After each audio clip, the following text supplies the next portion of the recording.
Hello student, vector को आगे continue करते हैं और ये है वेक्टर का लेक्चर नंबर 8। और आज के लेक्चर में हम आपको पढ़ाने वाले हैं सब्ट्रैक्शन ऑफ वेक्टर्स। इस लेक्चर में हम आपको, अगर हमें दो वेक्टर के मैग्नीट्यूड और डायरेक्शन गिवन हैं तो उन दोनों वेक्टरों का सब्ट्रैक्शन का ग्राफ कैसे बनाते हैं ये समझाएंगे, और दोनों वेक्टर के सब्ट्रैक्शन का रिजल्टेंट जो आता है उसका मैग्नीट्यूड और डायरेक्शन हम कैसे कैलकुलेट करते हैं एनालिटिकल मेथड से, ये भी हम समझाएंगे।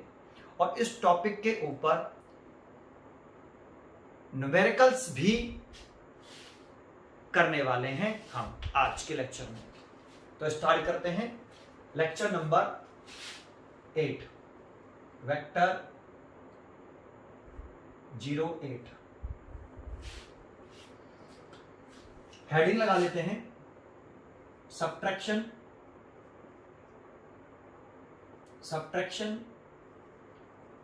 Of vectors. Subtraction of vectors तो लेट कर लेते हैं इसमें। Let two vectors are A vector and B vector, and also let कर लेते हैं हम, एंड एक चीज और लेट कर लेते हैं आल्सो, या एंड थीटा लिख लेते हैं सीधा। Theta angle between A vector and B vector. ठीक है, इस थीटा के नेम पर ध्यान देना बेटा। सिंबल कभी इंपॉर्टेंट नहीं होता है, उसमें थीटा को कौन से दो वेक्टर के बिटवीन एंगल कहा जा रहा है, नेम पर हमेशा कॉन्सेंट्रेट करना चाहिए। अच्छा, और कोई से भी दो वेक्टर के बीच में जो एंगल मेजर करते हैं वो टेल टू टेल करते हैं। ये हमने पीछे लेक्चर नंबर 5 में समझाया है कि दो वेक्टरों के बिटवीन एंगल हम कैसे मेजर करते हैं, कौन सा एंगल होता है। ठीक है, आगे बढ़ते हैं। अब हम इसमें क्या करना चाहते हैं, इन दोनों वेक्टरों का सब्ट्रैक्शन करना चाहते हैं। तो A vector minus B vector, और इनको सब्ट्रैक्ट करके एक जो वेक्टर रिजल्टेंट वेक्टर आता है वो भी एक वेक्टर ही होता है। जानते हो, दो वेक्टर का एडिशन करें तो उनका रिजल्टेंट वेक्टर जो है, उनका जो रिजल्टेंट आएगा ऐड करके जो आएगा वो एक वेक्टर ही होगा। अगर दो वेक्टर को हम सब्ट्रैक्ट करें तो उनको सब्ट्रैक्ट करने के बाद जो वैल्यू ऑब्टेन होगी वो भी एक वेक्टर ही होगा। तो ए वेक्टर में से बी वेक्टर सब्ट्रैक्ट किया तो इनका सब्ट्रैक्ट करने से जो रिजल्टेंट आया उसे हमने एस वेक्टर बोल दिया। ठीक है, तो अब यहां पर एस वेक्टर का नेम की बात करें कि what is the name of S vector, तो हम इसका नेम लिखेंगे, ये रिजल्टेंट वेक्टर है। Resultant vector of A vector and, अभी रुक जाए, मैं आपसे पूछूंगा अभी, अगर हम देख बताओ पीछे हमने पढ़ा addition of vector, addition of vectors. अगर हम यहां पर यही मान लो, यही सारी कंडीशन है ऐसे कैसे, अगर हम इन दोनों वेक्टर ए और बी का एडिशन करना चाहें तो हम ऐसे लिखेंगे, R vector is equal to A vector plus B vector. ये ए वेक्टर और बी वेक्टर का एडिशन का रिजल्टेंट है और ये ए वेक्टर और बी वेक्टर के सब्ट्रैक्शन का रिजल्टेंट है। तो इसमें आर वेक्टर का हम नेम क्या लिखेंगे, हियर आर वेक्टर का नेम क्या है, आर वेक्टर का नेम है resultant vector of A vector and B vector. ये तो लिखते थे हम पीछे।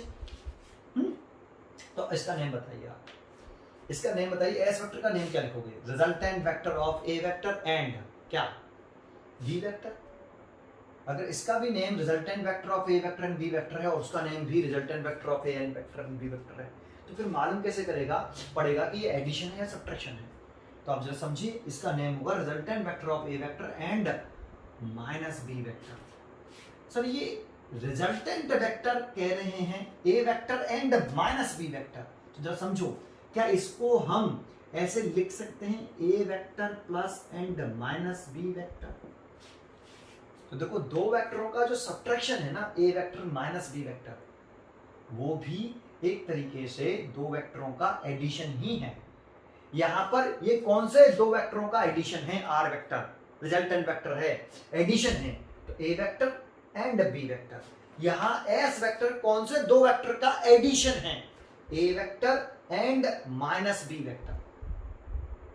ये जो एस वेक्टर है ये रिजल्टेंट वेक्टर है A vector and minus B vector. A vector और माइनस बी वेक्टर ऐड हो रहे हैं और यहां ये रिजल्टेंट है वो A vector and B vector का रिजल्टेंट है।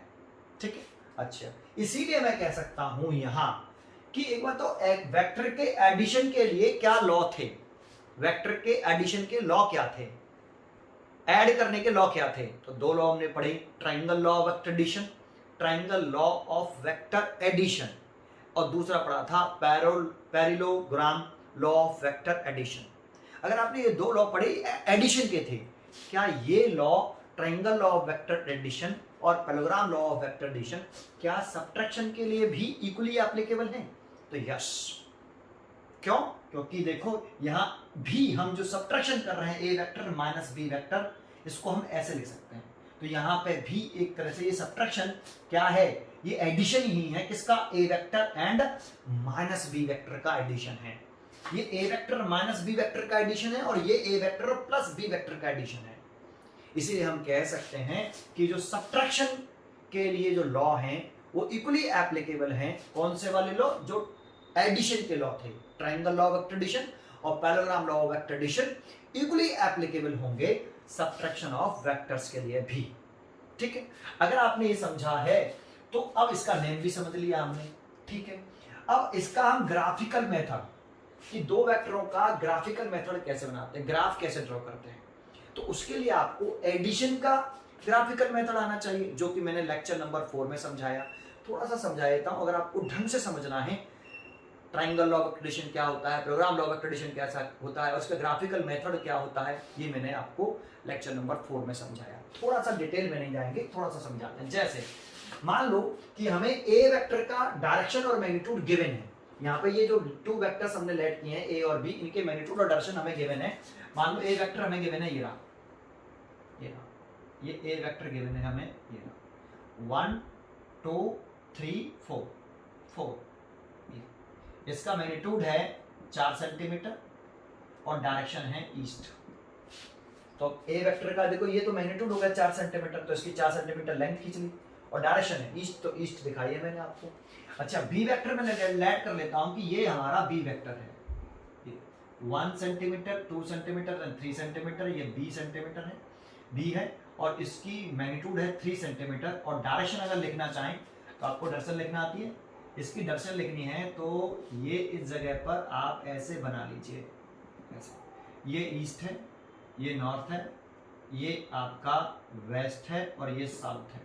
लेट कर लो कि ये इससे थीटा गिवन है आपका, ये थीटा हॉरिजॉन्टल से गिवन है थीटा। तो ये एंगल किससे बना रहा है, किसके बिटवीन है, नॉर्थ और ईस्ट के बिटवीन है। और किस एंगल बना रहा है, ईस्ट से बना रहा है, तो इसकी डायरेक्शन लिखेंगे theta degree north of east, north of east, north of east, theta degree north of east. ये बी वेक्टर की डायरेक्शन है।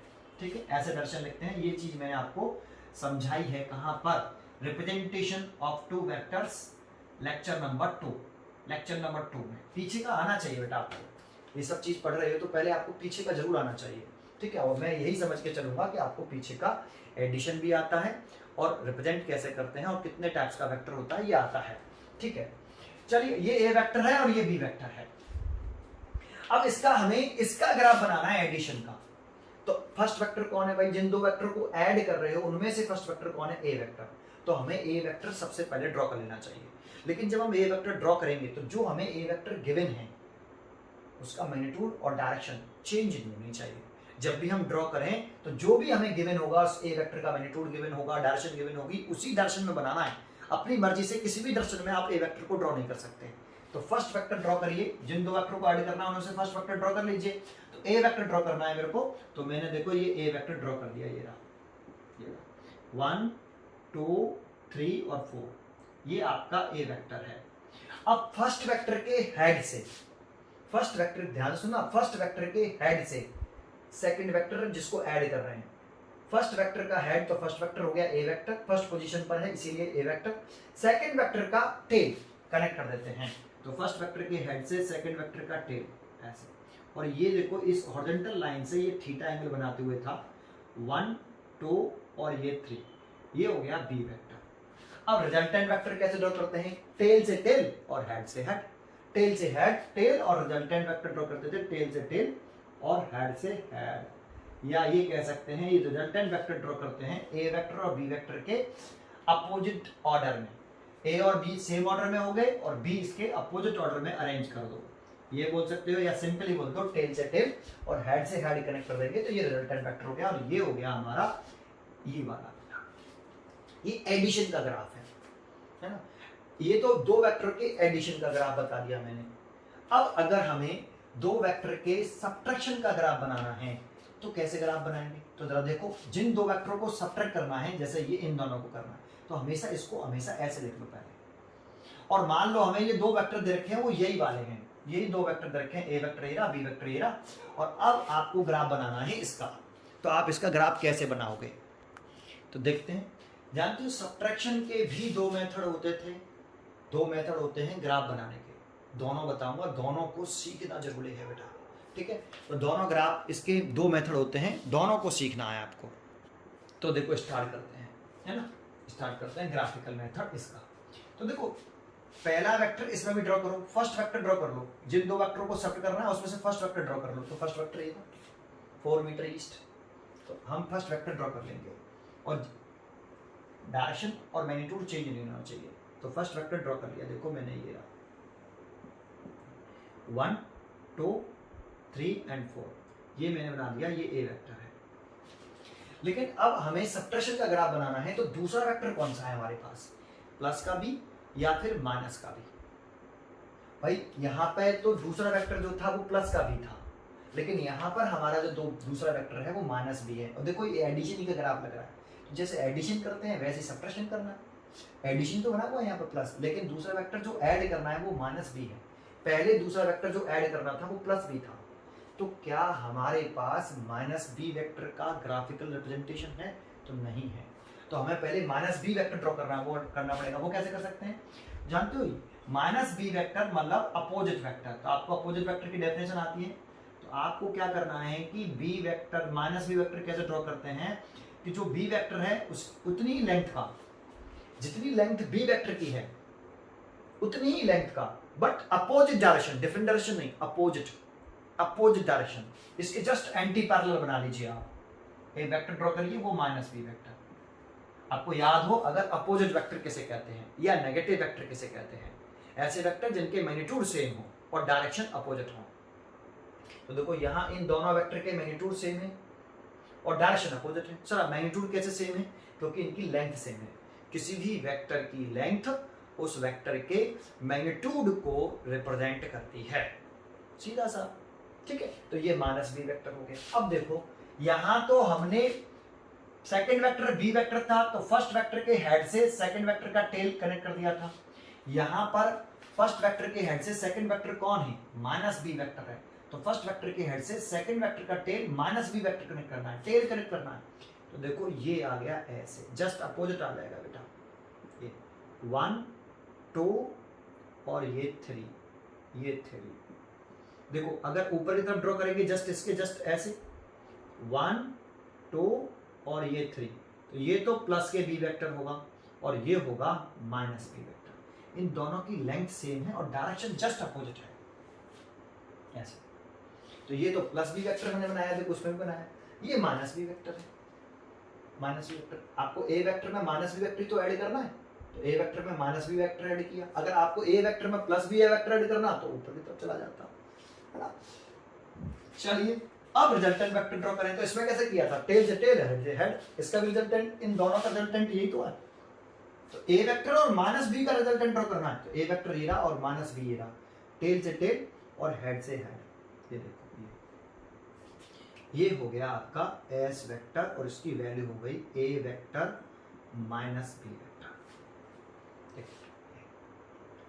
अच्छा अब अगर मैं आपसे कहता कि अगर आप R vector is equal to B vector plus A vector का ग्राफ बनाइए, इसका ग्राफिकल रिप्रेजेंटेशन दिए, ये तो हो गया A vector plus B vector का ग्राफ। अगर मैं इसका ग्राफ कहता कि इसका ग्राफ बनाइए, तो फर्स्ट वेक्टर कौन है बेटा? B vector. तो हमें पहले बी वेक्टर ड्रॉ करना चाहिए।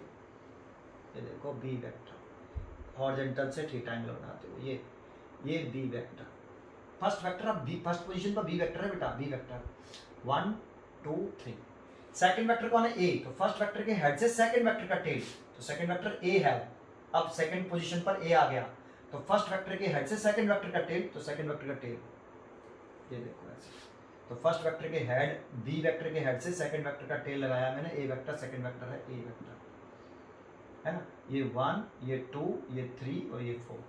और टेल से टेल, टेल से टेल और हेड से हेड, टेल से टेल और हेड से हेड, ये आपका आ गया आर वेक्टर। अगर ये कहते हैं हम B vector plus A vector.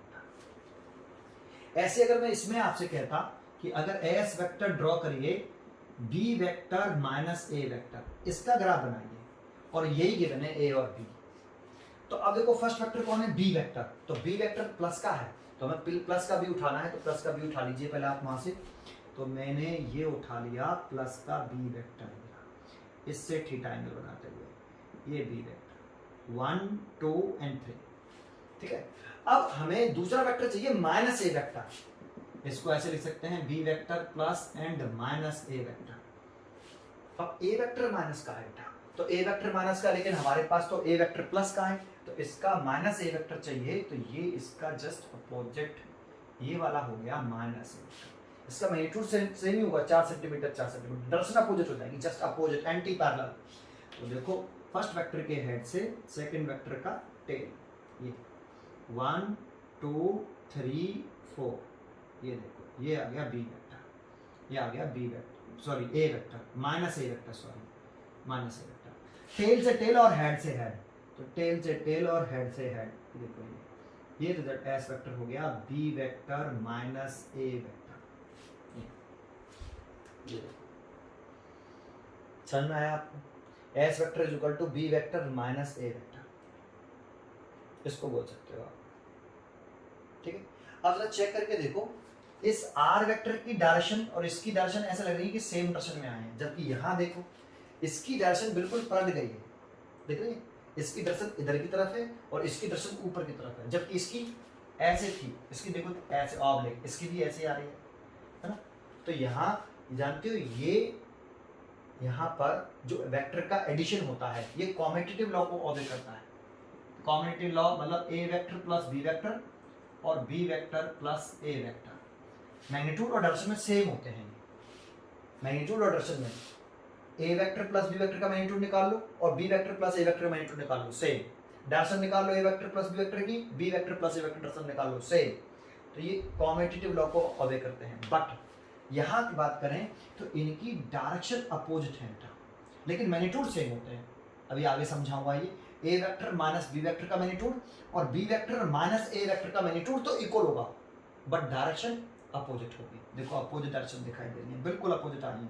ये A vector minus B vector की डायरेक्शन ये हो गई और B vector minus A vector की डायरेक्शन ये आ गई। इसीलिए हम ये कह सकते हैं कि ये ए वेक्टर डायरेक्शन अपोजिट है और मैग्नीट्यूड इक्वल है, तो इसको हम अपोजिट वेक्टर बोल सकते हैं। ऐसे अगर थोड़ा सा आपको नॉलेज हो तो आप ऐसे लिख सकते हो, लेकिन कैसे नहीं लिख सकते, ऐसे नहीं लिख सकते। a plus B is equal to B plus A, और ऐसे नहीं लिख सकते बेटा, ऐसे नहीं लिख सकते, क्योंकि ये मैग्नीट्यूड और डायरेक्शन दोनों में इक्वल नहीं है।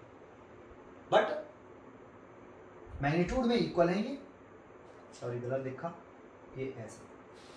अब ठीक है, ये क्या किया, ये ऐसे करना, ऐसे सब्ट्रैक्शन सब्ट्रैक्शन उठा subtraction. A vector minus B vector का, A vector minus B vector is equal to, bracket लगाया है बेटा, ब्रैकेट है ये, मॉडुलस नहीं है। A vector minus B vector is equal to minus B vector minus B vector minus A vector. क्यों, कैसे लगाया? जैसे यहाँ इन दोनों के मैग्नीट्यूड सेम है, लेकिन ये बी है, ये माइनस बी वेक्टर है, माइनस साइन केवल डायरेक्शन को इंडिकेट कर रहा है। ऐसे यहाँ पे माइनस साइन केवल डायरेक्शन को इंडिकेट कर रहा है कि इन दोनों की डायरेक्शन अपोजिट है ना। समझ में आया आपको? ठीक है, चलो अगर नहीं आया तो इसे छोड़ देना अभी, ठीक है। मैं बस इतना कहना चाहता हूँ कि दो वेक्टरों का addition commutative law vector addition को ऑब्जर्व करता है, और subtraction competitive law of addition को ओबे नहीं करता है। ठीक है, चलो ये ग्राफिकल मेथड समझ में आया आपको यहाँ तक, पहले ग्राफ कैसे बनाते हैं, फर्स्ट तरीका समझ में आया। सेकंड तरीके की तरफ चलते हैं। सेकंड कैसे बनाते हैं बेटा, है ना। ये तो हमने समझ लिया कि एक तरीका तो ये हो गया ग्राफ बनाने का, मोस्टली यही आना चाहिए, लेकिन अब मैं दूसरा बता रहा हूँ। उसके लिए आपको ट्राइंगल लॉ ऑफ एक्ट्रेडिशन आना चाहिए बेटा। ठीक है, ट्राइंगल लॉ ऑफ एक्ट्रेडिशन आना चाहिए, जरा समझना आप।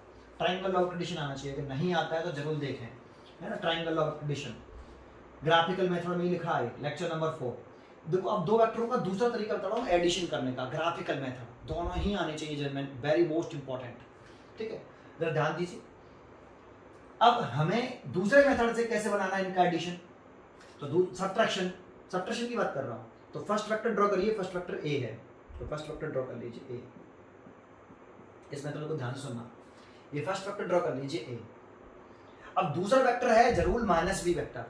सेकंड मेथड समझना, पहला वेक्टर ढंग से कॉन्सेंट्रेट कर लिया। अब दूसरा मेथड बता रहा हूं आपको, ये भी इंपॉर्टेंट है बेटा।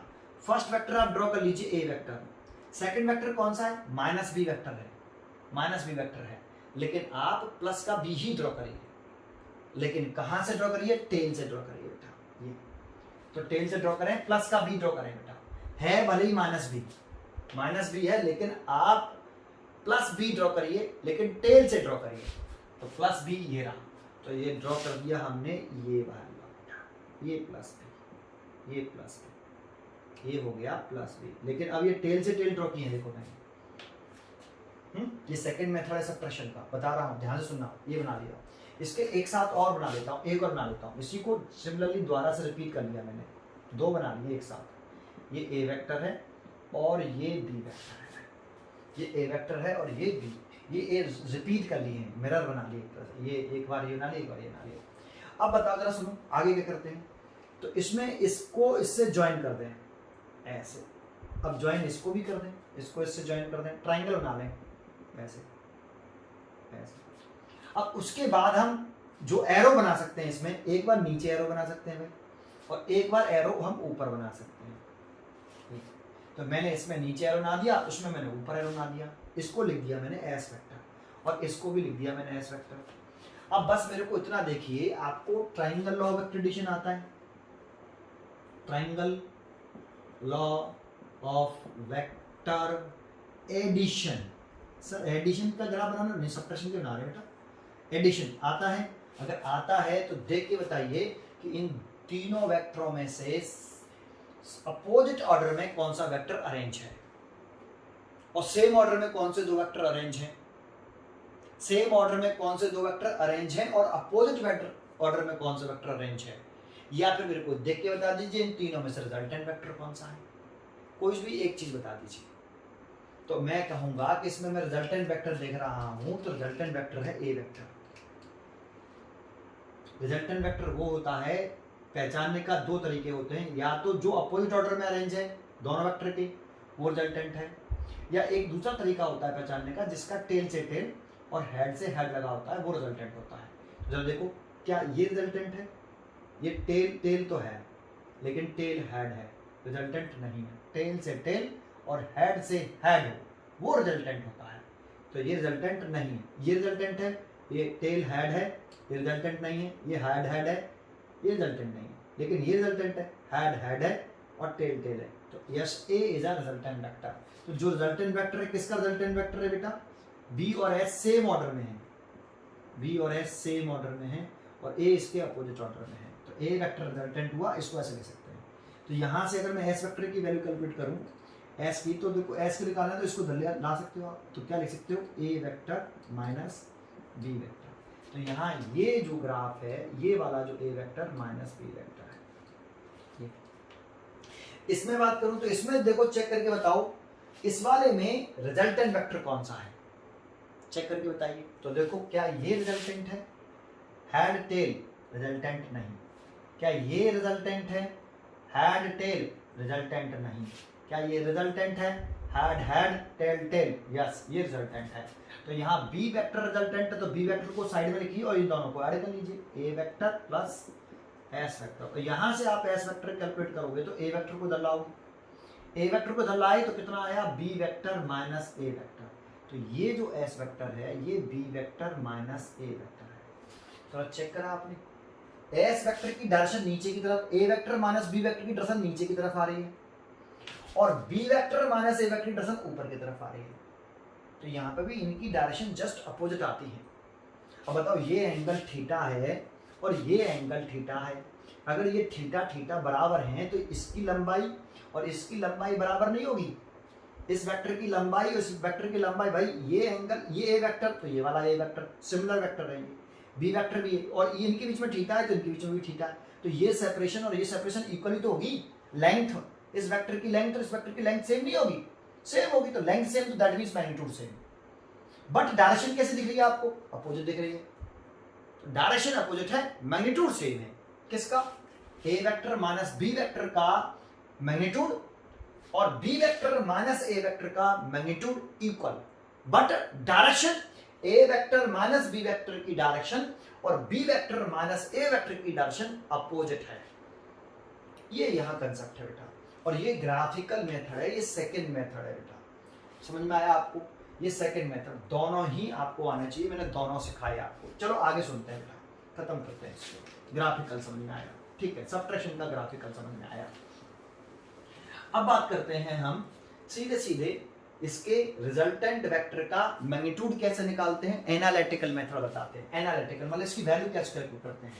देखो, अगर एस वेक्टर है तो कोई सा भी वेक्टर हो उसमें मैग्नीट्यूड और डायरेक्शन होती है। तो कोई भी वेक्टर है तो उसमें मैग्नीट्यूड होगा, magnitude of S vector plus direction होगी, डायरेक्शन ऑफ एस वेक्टर। तो हम मैग्नीट्यूड अलग निकालेंगे और डायरेक्शन अलग निकालेंगे। मैग्नीट्यूड अलग कैलकुलेट करेंगे और डायरेक्शन अलग कैलकुलेट करेंगे। तो कैसे कैलकुलेट करें भाई, मैग्नीट्यूड कैसे कैलकुलेट करते हैं और डायरेक्शन कैसे कैलकुलेट करते हैं, वो जरा समझते हैं। जैसा कि मैंने अभी बताया कि जो triangle law of vector addition है, एडिशन के लॉ थे, वो सिमिलरली या इक्वली एप्लीकेबल है सबट्रैक्शन ऑफ टू वेक्टर्स के लिए। तो बिल्कुल सेम करेंगे। जरा कैसे, जरा पहले इसका ग्राफ बना देता हूं एक बार दोबारा से। तो देखो, ये ए वेक्टर है, ये 1 2 3 4, और फिर हमें बनाना है माइनस बी वेक्टर, लेकिन हमारे पास प्लस बी वेक्टर हो जाएगा तो ऊपर की तरफ जाएगा। ये प्लस बी वेक्टर है 1 2 एंड 3, ये तो प्लस बी वेक्टर, इसके जस्ट अपोजिट में आ जाएंगे हम ऐसे। तो ये हो जाएगा 1 2 और ये हो जाएगा माइनस बी वेक्टर। अगर इसको मिला लेंगे तो ये तो प्लस हो जाएगा, ये रिजल्टेंट आ जाएगा प्लस वाला, लेकिन इसको मिला लें टेल से टेल, इसको ऊपर लिख देता हूँ यहाँ पे, ये ए वेक्टर है और ये रिजल्टेंट वेक्टर हो गया, इसको बोलेंगे हम एस वेक्टर। ये फर्स्ट मेथड से बनाया है मैंने, ए वेक्टर फर्स्ट मेथड ही सबसे इंपॉर्टेंट होता है, लेकिन सेकंड मेथड भी आना चाहिए। ठीक है, ठीक है। तो देखो, ये एस वेक्टर हो गया। तो इस वेक्टर का हमें मैग्नीट्यूड निकालना है और डायरेक्शन निकालनी है। तो मैग्नीट्यूड अलग निकालते हैं, डायरेक्शन अलग निकालते हैं। तो अगर आपको एडिशन ऑफ टू वेक्टर्स का एनालिटिकल मेथड आता है तो वही इसका सेम मैग्नीट्यूड, डिफरेंस बताऊंगा अभी थोड़ा सा, मैग्नीट्यूड ऑफ एस वेक्टर। ठीक है, कैसे निकालेंगे, एस इज इक्वल टू, तो देखो इस वेक्टर का मैग्नीट्यूड कैसे रिप्रेजेंट करेंगे। देखो एस वेक्टर लिख रहा है, एक चीज थोड़ी सी और लिख दूं दोबारा से, सॉरी, है ना, तब बताता हूँ। अगर मैं इसका मैग्नीट्यूड निकालना चाहूँ, एस वेक्टर का मॉडुलस, इसको बोलते हैं हम केवल magnitude of S vector only. इसमें डायरेक्शन नहीं आती। देखो, डायरेक्शन एरो उठा दिया, वेक्टर उठा दिया मैंने, या तो ऐसे लिख लो इसको, इसे मॉडुलस ऑफ एस वेक्टर बोलते हैं, मैग्नीट्यूड को रिप्रेजेंट करता है, डायरेक्शन नहीं आएगी। एस वेक्टर लिखा हो तो मैग्नीट्यूड और डायरेक्शन दोनों होंगी, मैग्नीट्यूड और डायरेक्शन। जैसे ये ए वेक्टर लिखा तो ये मैग्नीट्यूड है, ये डायरेक्शन है। इसका मैग्नीट्यूड ले लेंगे हम ए वेक्टर का मॉडुलस, तो वो हो जाएगा 4 सेंटीमीटर। बस ये नहीं लिखेंगे, इसको नहीं लिखेंगे, यहाँ पर लिखेंगे नहीं, केवल ए, इसको बोल सकते हैं हम ए बराबर 4 सेंटीमीटर। समझ में आया, ए बराबर कितना, 4 सेंटीमीटर। ऐसे ये मैग्नीट्यूड हो गया, ये वेक्टर हो गया। वेक्टर में मैग्नीट्यूड और डायरेक्शन दोनों होती है, मॉडुलस ले लेंगे तो केवल मैग्नीट्यूड होता है। ठीक है, तो अब हम इसमें अगर हम मैग्नीट्यूड कैलकुलेट करना चाहते हैं एस वेक्टर का, तो हेडिंग डाली हमने मैग्नीट्यूड ऑफ एस वेक्टर। ये तो हमें निकालना है एस वेक्टर का मैग्नीट्यूड, दैट मींस एस। तो इसका फॉर्मूला क्या था, याद है, एडिशन वाला, वही लिखना है। ठीक है, तो क्या लिखेंगे, फर्स्ट वेक्टर के मैग्नीट्यूड का स्क्वायर। देखो रीड करें तो नेम इंपॉर्टेंट, सिंबल इंपॉर्टेंट नहीं होते। बच्चे कैसे याद करते हैं, S is equal to A square, ऐसे नहीं याद करना है। एस वेक्टर का magnitude is equal to root, first vector कौन है, ए फर्स्ट वेक्टर ए है, तो इस वेक्टर का मैग्नीट्यूड का स्क्वायर, रीड कैसे बोलेंगे, मैग्नीट्यूड का स्क्वायर, वेक्टर का स्क्वायर नहीं है, ए वेक्टर ऐसे नहीं है बेटा, ए वेक्टर का स्क्वायर ऐसे नहीं है, ये फर्स्ट वेक्टर के मैग्नीट्यूड का स्क्वायर, सेकंड वेक्टर के मैग्नीट्यूड का स्क्वायर। तो बच्चे सोचते हैं सेकंड वेक्टर तो सर माइनस बी वेक्टर है, तो जानते हो ए वेक्टर का मैग्नीट्यूड कितना होता है ए, और माइनस बी वेक्टर का मैग्नीट्यूड कितना होता है प्लस का बी, माइनस बी वेक्टर का मैग्नीट्यूड भी बी, क्योंकि माइनस साइन केवल डायरेक्शन बताता है। जैसे देखो ये प्लस का बी है, ये माइनस का बी है, अब बताओ इन दोनों में इसकी मैग्नीट्यूड तो 3 सेंटीमीटर इसका भी है, और माइनस बी वेक्टर का मैग्नीट्यूड भी कितना है 3 सेंटीमीटर ही है। तो माइनस लगाने से केवल क्या चेंज हुआ है, डायरेक्शन, इसकी डायरेक्शन इधर है तो जस्ट इसके अपोजिट हो गई है। तो माइनस लगाने से केवल डायरेक्शन चेंज होती है, मैग्नीट्यूड चेंज नहीं होता है। तो माइनस बी वेक्टर का मैग्नीट्यूड भी बी रहेगा, माइनस केवल डायरेक्शन को इंडिकेट करता है। समझ में आया होगा उम्मीद करता हूं। तो इसीलिए हम लिख रहे हैं माइनस बी वेक्टर का मैग्नीट्यूड लें, दूसरा वेक्टर है हमारे पास माइनस का बी वेक्टर, इसका मैग्नीट्यूड लें तो बी आएगा, बी का स्क्वायर। तो बहुत से बच्चे सोचते हैं कि इसका स्क्वायर हो गया है इसीलिए ये पॉजिटिव आया है ना, स्क्वायर की वजह से पॉजिटिव नहीं आया, माइनस बी वेक्टर का जब मैग्नीट्यूड लिया तो प्लस का बी है, फिर स्क्वायर किया है बाद में ये, ठीक है। प्लस 2 फर्स्ट वेक्टर का मैग्नीट्यूड, तो फर्स्ट वेक्टर कौन है ए, और सेकंड वेक्टर का मैग्नीट्यूड, सेकंड वेक्टर कौन है माइनस का बी, लेकिन उसका मैग्नीट्यूड कितना है बी, तो देखो यहाँ पे भी प्लस आया है बी, यहाँ पे भी प्लस ही है, यहाँ पे भी प्लस, यहाँ पे भी प्लस, माइनस नहीं है। कॉस, यहां एंगल आता है, angle between A vector and minus B vector, ये angle between A vector and minus B vector. देखो इसका इसी का रिजल्टेंट, इस वाले वेक्टर का तो मैग्नीट्यूड निकाल लें, तो यहाँ कौन से दो वेक्टर लिखे हैं, ए वेक्टर लिखा है और माइनस बी वेक्टर लिखा है, तो जो भी दो वेक्टर यहाँ लिख रहे होंगे उनके बिटवीन एंगल आएगा। नेम इंपॉर्टेंट है, सिंबल इंपॉर्टेंट नहीं है। फॉर एग्जाम्पल इसमें मैं अगर बताऊं, अगर इसमें मैं इसे हटा देता हूं बेटा, अगर मैं इसी में, ये आपका ए वेक्टर है और ये आपका आर वेक्टर हो जाएगा, ये वाला, ये आर वेक्टर, और इसकी वैल्यू होगी ए वेक्टर प्लस बी वेक्टर। अब इस आर वेक्टर का अगर मैं मैग्नीट्यूड लूं, तो आर वेक्टर का मैग्नीट्यूड ले रहा हूं तो रूट के अंदर फर्स्ट वेक्टर का मैग्नीट्यूड का स्क्वायर ए, सेकंड वेक्टर के मैग्नीट्यूड का square B, plus 2 first vector का मैग्नीट्यूड ए, सेकंड वेक्टर का मैग्नीट्यूड बी, कॉस, यहाँ कौन से दो वेक्टर हैं, तो यहाँ ए वेक्टर है प्लस बी वेक्टर है, तो angle between A vector and plus B vector, ये देखो सब डिफरेंस है कि नहीं दोनों के इस फॉर्मूले में है। बहुत से टीचर कहते हैं कि यहाँ माइनस लगाओ, वो बहुत गलत बोलते हैं, बस केवल यहाँ डिफरेंस आ रहा है बेटा। देखो इसे रीड कैसे कर रहे हो, फर्स्ट वेक्टर का मैग्नीट्यूड, तो ए वेक्टर का मैग्नीट्यूड कितना बेटा, आप इसे ऐसे लिख सकते हो, इस वाले को ऐसे लिख सकते हो, आर वेक्टर का मॉडुलस, इसको ऐसे लिख सकते हो, इक्वल टू, तो जब इसको ऐसे लिख सकते हो तो इसको कैसे लिखेंगे, ए वेक्टर के मॉडुलस का स्क्वायर, दूसरे वाले को कैसे लिखेंगे, बी वेक्टर के मॉडुलस का स्क्वायर, तीसरे वाले को 2 फर्स्ट वेक्टर का मैग्नीट्यूड का मॉडुलस, सेकंड वेक्टर का मॉडुलस, और ये कॉस, ये एंगल ऐसे की ऐसे बेटा, है ना। ऐसे इसको लिखो, आप इसको लिखो तो एस इज इक्वल टू, कैसे लिखोगे इसे कैसे लिखोगे इस वाले को, तो फर्स्ट वेक्टर के मैग्नीट्यूड का स्क्वायर, तो फर्स्ट वेक्टर ए वेक्टर के मॉडुलस का स्क्वायर, दूसरा प्लस सेकंड वेक्टर के मैग्नीट्यूड का स्क्वायर, तो माइनस बी वेक्टर के मॉडुलस का square, second vector minus B vector तो मॉडुलस का स्क्वायर, प्लस 2 फर्स्ट वेक्टर का मैग्नीट्यूड और माइनस बी वेक्टर का मैग्नीट्यूड, सेकंड वेक्टर का मैग्नीट्यूड, फर्स्ट वेक्टर का मैग्नीट्यूड, सेकंड वेक्टर का मैग्नीट्यूड, और कॉस, ये जो एंगल आएगा यहाँ यही वाला आएगा, A vector and minus B vector. अब जरा देखो इसका मैग्नीट्यूड कितना होता है, ए वेक्टर का मैग्नीट्यूड हो गया ए, तो इसीलिए ए स्क्वायर लिख दिया, माइनस बी वेक्टर के मैग्नीट्यूड कितना होता है बी, अभी समझाया, इसीलिए बी का स्क्वायर कर दिया। ये देखो ये लिख रहा है, अब माइनस बी वेक्टर का प्लस का भी होता है, तो इसका मैग्नीट्यूड लेंगे तो प्लस भी आएगा, तो इसलिए प्लस ही तो रहेगा, प्लस ही तो रहेगा बेटा, समझ में आया। तो मोस्टली बच्चे जो हैं फॉर्मूला बेटा एग्जैक्ट ये है, ये ये वाला फॉर्मूला है, ये सब्ट्रैक्शन का है और ये वाला एडिशन का है। तो जरा समझ लीजिए दोनों में डिफरेंस क्या आ रहा है। यहाँ A square plus B square plus के 2ab ही है, बस यहाँ डिफरेंस है एंगल में। अगर ए वेक्टर माइनस बी वेक्टर है तो ए और माइनस बी वेक्टर के बिटवीन एंगल लिखना, और ए वेक्टर प्लस बी वेक्टर है तो A vector plus B vector के बिटवीन एंगल लिखना। जैसे इस डायग्राम में देखो आपको एंगल दे रखा था क्वेश्चन में किसके बिटवीन एंगल दे रखा था। ये नेम इंपॉर्टेंट होता है, इसीलिए मैं कह रहा हूँ नेम इंपॉर्टेंट होता है। ये एंगल गिवन था, अगर इसे अल्फा मानता तो मैं अल्फा लिख देता, बीटा मानता तो मैं बीटा लिख देता। सिंबल इंपॉर्टेंट नहीं है, थीटा कोई मायने नहीं रखता।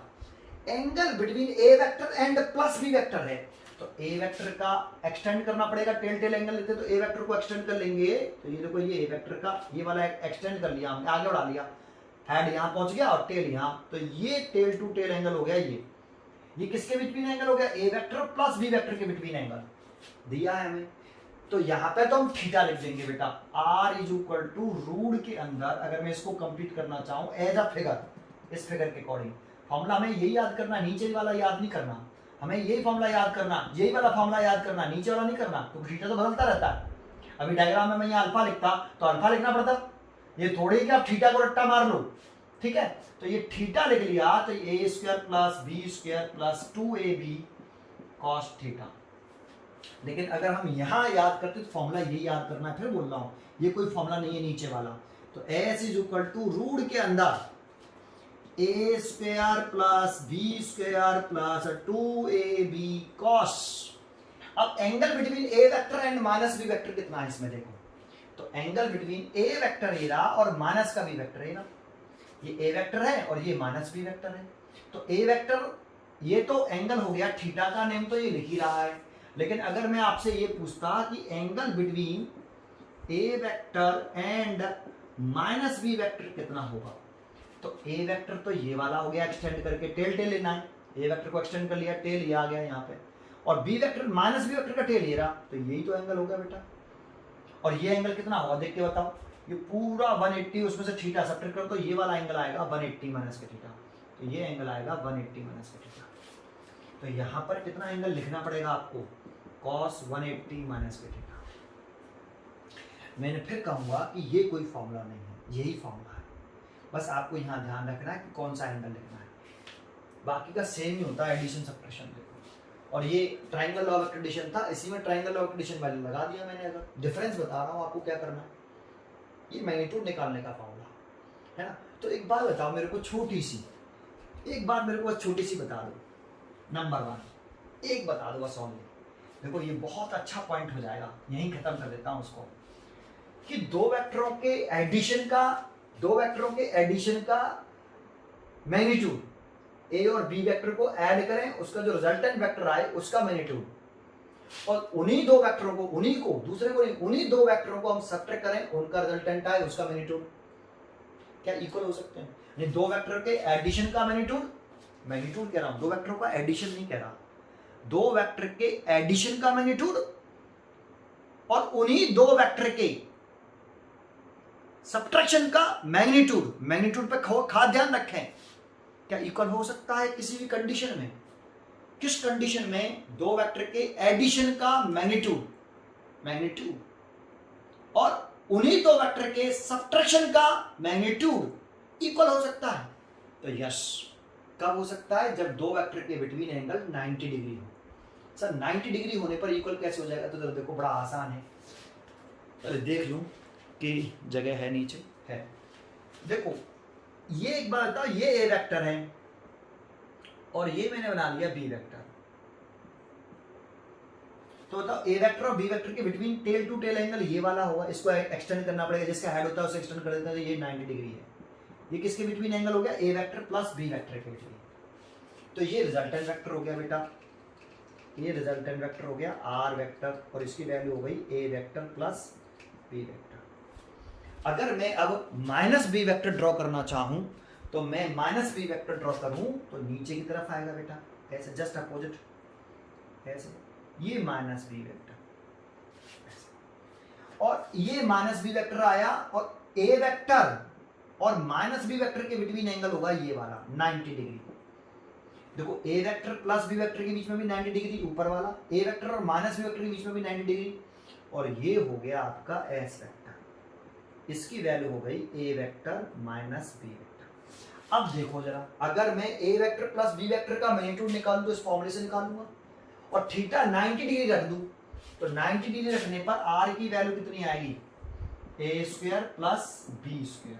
90 डिग्री रख देंगे, कॉस 90 की वैल्यू कितनी होती है, अगर यहाँ पर 90 डिग्री एंगल पुट करते हैं तो कॉस 90 डिग्री की वैल्यू होती है 0। 0 रखेंगे तो ये पूरा 0 हो जाएगा इतना, तो ये रह जाएगा इतना।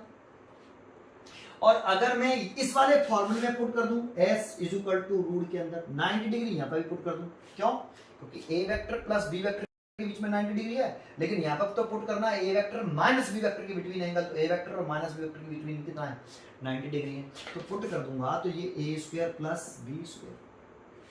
तो बताइए दो वेक्टर के एडिशन का मैग्नीट्यूड है ये, r वेक्टर नहीं है, ये r वेक्टर का मैग्नीट्यूड है, मैग्नीट्यूड सेम आ रहा है। देखो ए स्क्वायर प्लस बी स्क्वायर और ए स्क्वायर प्लस बी स्क्वायर कब आ रहा है, जब दोनों वेक्टर ए और बी परपेंडिकुलर हैं। अगर ए और बी दो वेक्टर्स हैं, उनके बीच में एंगल 90 डिग्री हो, तो उनके एडिशन का, दोनों वेक्टर के एडिशन का मैग्नीट्यूड और उन्हीं दो वेक्टर के सब्ट्रैक्शन का मैग्नीट्यूड इक्वल होता है। क्या आप मेरे को ये बता सकते हो क्या ये इक्वल है? ऐसे मैं ये कह रहा हूं या मैं ये कह रहा हूं कि ये इक्वल है? मैं ये कह रहा हूं कि ये इक्वल है, ये इक्वल नहीं है, क्योंकि दो वेक्टर के इक्वल होने के लिए, दो वेक्टर इक्वल कब होते हैं, जब उनके मैग्नीट्यूड और डायरेक्शन दोनों सेम होती है। तो देखो यहाँ क्या आर वेक्टर की डायरेक्शन और एस वेक्टर की डायरेक्शन सेम है क्या? इसकी और इसकी डायरेक्शन सेम है? नहीं है।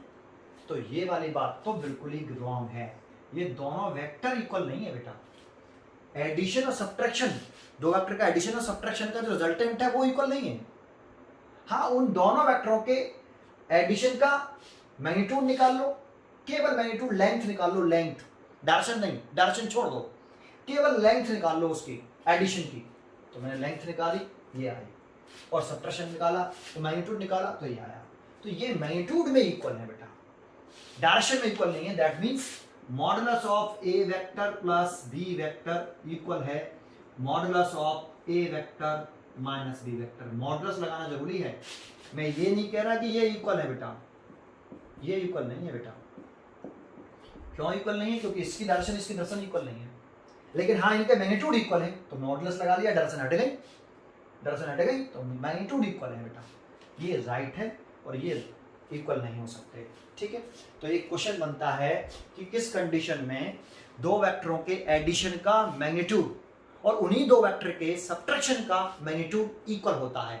तो हम कह देते हैं जब दोनों वेक्टर के बिटवीन कितना एंगल होता है 90 डिग्री, दोनों वेक्टर परपेंडिकुलर होते हैं, तो ऐसा होता है। और कितना होता है वो मैंने भी बता दिया, वैल्यू भी बता दी। अगर वैल्यू पूछता है तो कितनी होगी, ए रूट के अंदर A square plus B square, ये मैग्नीट्यूड की वैल्यू होगी, ठीक है। चलो छोड़ता हूँ इस वाले पॉइंट, ये क्वेश्चन आगे भी रिपीट होगा, जैसे हम डॉट प्रोडक्ट से भी कर सकते हैं, ठीक है। अभी बाद में देखेंगे इसको, यहाँ तक क्लियर हुआ बताइए, ठीक है। तो देखो रिजल्ट एडिशन के मैग्नीट्यूड में और सब्ट्रैक्शन के मैग्नीट्यूड में क्या डिफरेंस है, समझ में आया, ठीक है। अब दूसरा पॉइंट होता है इसमें डायरेक्शन कैसे निकालें, direction of S vector, direction of S vector. तो डायरेक्शन ऑफ एस वेक्टर जैसे हम इसकी निकालते थे डायरेक्शन ऑफ आर वेक्टर, वैसे ही उसकी निकालेंगे। डायरेक्शन ऑफ आर वेक्टर का क्या कंसेप्ट बताया था मैंने आपको, एक एंगल निकालते हैं अल्फा, अल्फा इंपॉर्टेंट नहीं है, कभी भी कोई भी एंगल का सिंबल इंपॉर्टेंट नहीं होता, नेम इंपॉर्टेंट है। तो रिजल्टेंट वेक्टर की डायरेक्शन निकालने के लिए मैंने आपको पीछे एडिशन वाले मेथड में बताया था कि कौन सा एंगल कैलकुलेट करते हैं, बहुत अच्छी तरह से जानकारी दी है, देखोगे तो समझ में आएगा। अब बता देता हूँ, एंगल बिटवीन रिजल्टेंट वेक्टर, ये रिजल्टेंट वेक्टर होना चाहिए, यहाँ पर रिजल्टेंट वेक्टर आर वेक्टर है, एंड ए और बी में से कोई सा भी एक वेक्टर, आर वेक्टर और ए और बी में से कोई सा भी ए वेक्टर, लेकिन टेल टेल एंगल। तो देखो मैंने ए वेक्टर और आर वेक्टर के बीच में ये एंगल ले लिया, ये अल्फा, ये डायरेक्शन को बता रहा है, ये एंगल डायरेक्शन को रिप्रेजेंट करता है। इस एंगल को सॉरी चल लिया ए वेक्टर, रिजल्टेंट वेक्टर और ए वेक्टर के बिटवीन जो एंगल होगा वो डायरेक्शन को बताएगा आर वेक्टर की। रिजल्टेंट वेक्टर आर और ए के बीच में भी ले सकते हो, आर और बी के बीच में ले सकते हो, लेकिन टेल टेल लेना हमेशा। तो मैंने आर और ए के बीच में ले लिया अल्फा। अब इसकी वैल्यू का फॉर्मूला क्या था, याद कर सकते थे, टेन अल्फा। यहाँ लिखते थे साइन, जो भी यहाँ एंगल आता है बेटा, जो यहाँ आता है, तो यहाँ क्या आ रहा है, थीटा आ रहा था, तो थीटा लिख दूंगा ओवर प्लस कॉस, यहाँ जो एंगल आता है वही यहाँ आता है, थीटा लिख दूंगा। यहाँ खाली स्पेस दिखाते थे, यहाँ भी हम खाली स्पेस दिखाते थे, यहाँ पे भी हम खाली स्पेस, यहाँ प्लस दिखाते थे। अब इन खाली स्पेस को कैसे भरते थे, एम्प्टी स्पेस को भरते कैसे थे, तो अल्फा के सामने वाले वेक्टर का मैग्नीट्यूड आता है यहाँ और यहाँ, साइन और कॉस के साथ अल्फा के सामने वाले वेक्टर का मैग्नीट्यूड लिखना है। तो अल्फा के सामने वाला वेक्टर कौन है, बी, इसका मैग्नीट्यूड लिखना है। तो यहाँ पर मैग्नीट्यूड लिख दो बी, और यहाँ पर भी मैग्नीट्यूड लिख दो बी, और यहाँ बच जाता है कौन सा वेक्टर बच गया, ए, तो यहाँ ए लिख दो। इस फॉर्मूले को लर्न करने का तरीका ये अल्फा इस वेक्टर की डायरेक्शन को रिप्रेजेंट करता है, ठीक है। ऐसे ही अगर आपको इस एस वेक्टर की डायरेक्शन निकालनी है, तो एस वेक्टर की डायरेक्शन के लिए मैंने बीटा एंगल मान लिया। मैंने इसलिए कहा नेम इंपॉर्टेंट होता ही नहीं है, कुछ भी मान लो, अल्फा मान लो। अब अल्फा उसमें मैं दिखा दिया, एक साथ दोनों क्वेश्चन कर रहे हैं तो डिफरेंट कंसीडर कर लेते हैं। जैसे मैंने यहाँ एक साथ दिखा रहा हूँ, यहाँ पे आर माना, यहाँ एस माना, ये सब्ट्रैक्शन का है, वो एडिशन का है, इसीलिए बीटा लेट कर लिया। यहाँ पे भी इसका नेम क्या हुआ, एंगल बिटवीन रिजल्टेंट वेक्टर। तो रिजल्टेंट वेक्टर कौन है यहाँ पे, एस वेक्टर है। तो एस वेक्टर और एनी वन वेक्टर, तो ए वेक्टर मान लिया। तो देखो एस वेक्टर और ए वेक्टर के बिटवीन ये एंगल आ रहा है बीटा, ये इसकी डायरेक्शन को रिप्रेजेंट कर रहा है, ये बीटा। तो टेन बीटा का हम फॉर्मूला कैसे लर्न करेंगे, tan beta is equal to यहाँ साइन, यहाँ कौन सा एंगल आएगा, जो यहाँ आता है, यहाँ ए और माइनस बी वेक्टर के बिटवीन एंगल आ रहा था। तो इस डायग्राम के अकॉर्डिंग लर्न ये करना है, इस डायग्राम के अकॉर्डिंग यहाँ कितना एंगल दिख रहा है, 180 माइनस के थीटा, ए और माइनस बी। तो यहाँ पे कौन सा एंगल आने वाला है, 180 माइनस के थीटा। दैट मीन्स जो एंगल यहाँ आएगा वही एंगल यहाँ लिखना है, प्लस कॉस 180 माइनस थीटा। यहाँ और यहाँ लिखना है। और ये सेम कंसेप्ट है, बीटा के सामने वाला, जैसे यहाँ और यहाँ क्या लिखा था, साइन और कॉस के साथ बीटा के अल्फा के सामने वाले वेक्टर का मैग्नीट्यूड, इसके सामने वाले वेक्टर का मैग्नीट्यूड। तो मैं बीटा के सामने वाले वेक्टर का मैग्नीट्यूड लिखूंगा, तो माइनस बी वेक्टर का मैग्नीट्यूड, माइनस बी वेक्टर का मैग्नीट्यूड प्लस का बी होता है, बी माइनस बी वेक्टर का मैग्नीट्यूड बी। तो बी आएगा, यहाँ पर भी बी आएगा, यहाँ ए आएगा। ये देखो, ये इसकी डायरेक्शन के लिए है। कटा नहीं है, चेक कर लेता हूँ, कट तो नहीं गया, कहीं नहीं कटा।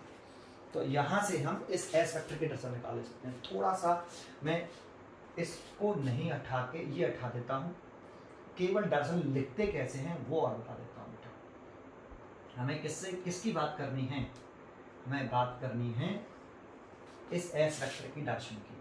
तो देखो जिस पॉइंट पर ये बीटा बनता है ना, जिस पॉइंट पर ये बीटा बने, मतलब ये एंगल बने, जिसे हम डायरेक्शन से रिप्रेजेंट कर रहे हैं, बीटा से तो डायरेक्शन बता रहे हैं, कैसे बीटा से डायरेक्शन कैसे बता सकते हैं।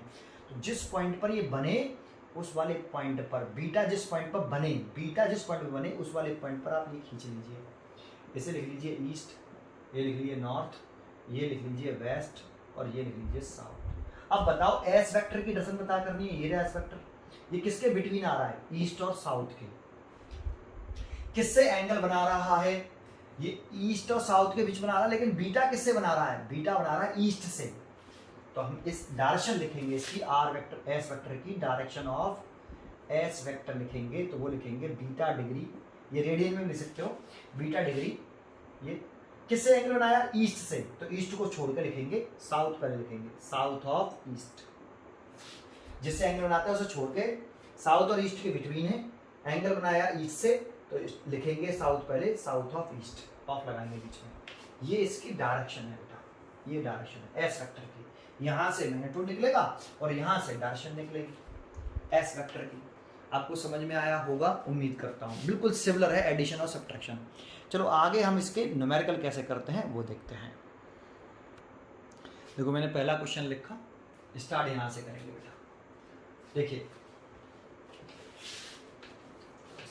काला हो गया, हाँ देखो S1 वेक्टर डिस्प्लेसमेंट वेक्टर है, ये एक डिस्प्लेसमेंट वेक्टर दे रखा है 6 मीटर ईस्ट, दूसरा वेक्टर S2 वेक्टर दे रखा है 8 मीटर नॉर्थ। फिर कह रहा है find S vector, S vector S1 plus S2 vector का रिजल्टेंट वेक्टर है ना, ये एडिशन का रिजल्टेंट है, ये सब्ट्रैक्शन का रिजल्टेंट है। इन दोनों की वैल्यू दो अलग अलग, दो क्वेश्चन हो गए, एक बार एडिशन पूछ रहा है, एक बार सब्ट्रैक्शन पूछ रहा है। एस वेक्टर की वैल्यू पूछ रहा है, तो देखो हमसे अगर हम पहला वाला पार्ट करते हैं, फर्स्ट वाला पार्ट करते हैं एस वेक्टर का एडिशन, वैसे हमने पीछे सिखाया है, फिर दोबारा से कर लेते हैं ऐसे। हमसे क्या पूछा, एस वेक्टर, तो एस वेक्टर का मतलब क्या है यहाँ पे, इसका नेम है resultant vector of S vector and S1 vector and S2 vector. दूसरा कोई भी वेक्टर होता है तो उसमें मैग्नीट्यूड होता है, magnitude of S vector plus direction of S vector. तो हमें एस वेक्टर कैलकुलेट करने की कह रहा है, तो इसका मतलब हमें मैग्नीट्यूड भी निकालना है और डायरेक्शन भी निकालनी है। तो मैग्नीट्यूड और डायरेक्शन कैसे निकालते हैं, तो पहले हम ग्राफिकल मेथड यूज करते हैं, डायग्राम बनाते हैं। तो पहले ग्राफिकल मेथड यूज करें, इसका ग्राफ बना सकते हैं। तो पहले हमें S1 वेक्टर का ग्राफ बनाना पड़ेगा। तो 6 मीटर, 1 मीटर तो बहुत बड़ा होता है, तो लेट कर लेंगे हम कि 1 मीटर में या 2 मीटर में मान लेते हैं, 2 मीटर में 1 सेंटीमीटर है, तो बताओ 6 मीटर में 3 सेंटीमीटर हो जाएंगे और 8 मीटर में 4 सेंटीमीटर हो जाएंगे। तो 3 सेंटीमीटर आप बना लीजिए ईस्ट में, ऐसे 1 2 और ये 3, और ईस्ट में बना दिया। देखो मैंने ईस्ट कह रहा है, तो आपको ये तो बात मालूम ही होगी, ये ईस्ट होता है, ये नॉर्थ, ये साउथ और ये वेस्ट। तो ईस्ट में बना दिया हमने 6 मीटर ईस्ट, 2 मीटर 1 सेंटीमीटर के बराबर बनाया है, तो इसलिए 3 सेंटीमीटर का हमने लाइन खींच दी है। ये हो गया हमारा, लेट करके बनाते हैं, ये हो गया 6 मीटर ईस्ट। ऐसा graphical method. S2 8 metre north, तो नॉर्थ में बनाना है 1 सेंटीमीटर, 2 सेंटीमीटर, 3 सेंटीमीटर और ये 4 सेंटीमीटर, ठीक है, ये 4 सेंटीमीटर। ये S2 वेक्टर हो गया, इसकी वैल्यू हो गई 8 मीटर नॉर्थ। अब इसका ग्राफ बना लें S1 प्लस S2 का, तो S1 प्लस S2 का ग्राफ बनाए, तो फर्स्ट वेक्टर S1, तो S1 वेक्टर ड्रॉ कर लीजिए, फर्स्ट 1 2 एंड 3, 1 एंड 2 एंड 3, ये S1 वेक्टर हो गया। फर्स्ट वेक्टर के हेड से सेकंड वेक्टर का टेल, तो सेकंड वेक्टर का टेल लगा दें, नॉर्थ में है 1 2 3 और 4, ये S2 वेक्टर हो गया। अब टेल से टेल और हेड से हेड लगा दें, ये लगा दिया, ये S वेक्टर हो गया और इसकी वैल्यू हो गई S1 vector plus S2 vector, ठीक है। अब इसका मैग्नीट्यूड निकालें एनालिटिकल मेथड से, ग्राफिकल मेथड कंप्लीट हुआ।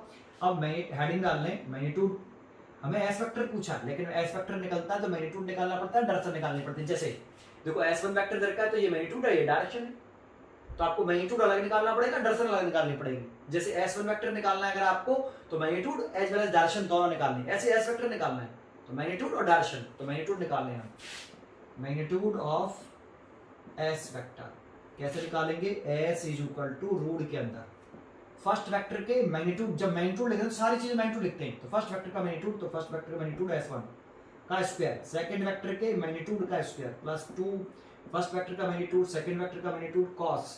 यहाँ अगर हम A और B लिख रहे हैं, जो भी यहाँ दो वेक्टर होते हैं उन्हीं के बीच में एंगल आता है, तो एंगल किसके बीच में, angle between S1 vector and S2 vector, ये प्लस S2 वेक्टर। तो देखो S1 वेक्टर का मैग्नीट्यूड कितना है, देखो S1 वेक्टर तो 6 मीटर है, लेकिन अगर मैं S1 वेक्टर का मैग्नीट्यूड लिखूंगा तो वो 6 मीटर, डायरेक्शन नहीं लिखेंगे, ये छोड़ देंगे, क्योंकि S वेक्टर लिख रहे हैं तो मैग्नीट्यूड और डायरेक्शन दोनों, मॉडुलस लगा देते हैं तो केवल मैग्नीट्यूड, और ऐसे ही S2 वेक्टर का मैग्नीट्यूड लिख लो, कितना है 8 metre.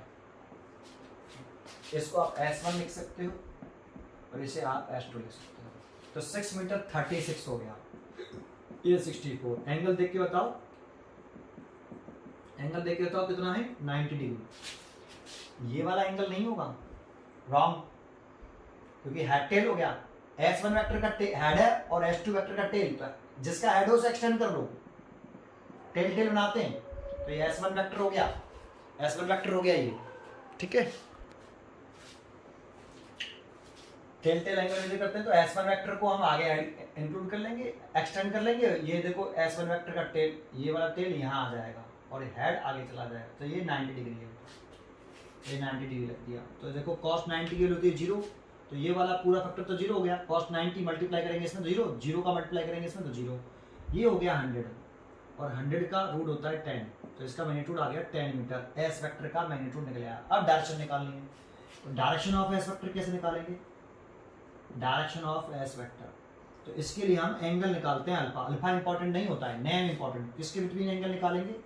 Angle between resultant vector S vector and जिन दो को ऐड कर रहे हैं उनमें से कोई भी एक वेक्टर के बीच में निकाल सकते हैं, लेकिन टेल टेल निकालते हैं। तो यहाँ कौन सा टेल टेल दिख रहा है? तो एस वेक्टर और S1 का टेल टेल दिख रहा है, ये सही है सबसे, इसीलिए S1 लिख देता हूँ।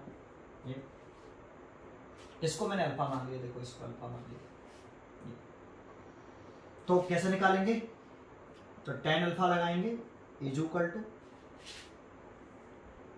अल्फा के सामने वाले वेक्टर का मैग्नीट्यूड। पहले तो यहां लिखेंगे साइन, और यहां कौन सा एंगल आता है? जो यहां लिखा है, तो 90 डिग्री प्लस ये भी cos 90 डिग्री, और यहां कौन सा आता है? साइन और cos के साथ अल्फा के सामने वाले वेक्टर का magnitude, that means S2 vector का मैग्नीट्यूड। तो यहां आएगा S2 और यहां पे भी S2 और यहां S1। S2 की वैल्यू देखो कितनी है? S2 की वैल्यू है 8 मीटर। S2 की वैल्यू 8 मीटर, मैग्नीट्यूड लिखते हैं, वेक्टर में लिखते हैं 8, और sin 90 की वैल्यू 1। S1 की वैल्यू 6, इसकी वैल्यू 8 और इसकी वैल्यू 0, तो ये हो गया 8/6। तो tan अल्फा आ गया हमारा, tan अल्फा आ गया 4/3।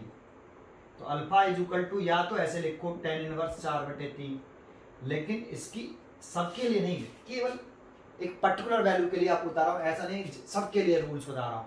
या तो आप ऐसे लिख सकते हो, क्योंकि हमें इसकी वैल्यू लर्न ही नहीं है।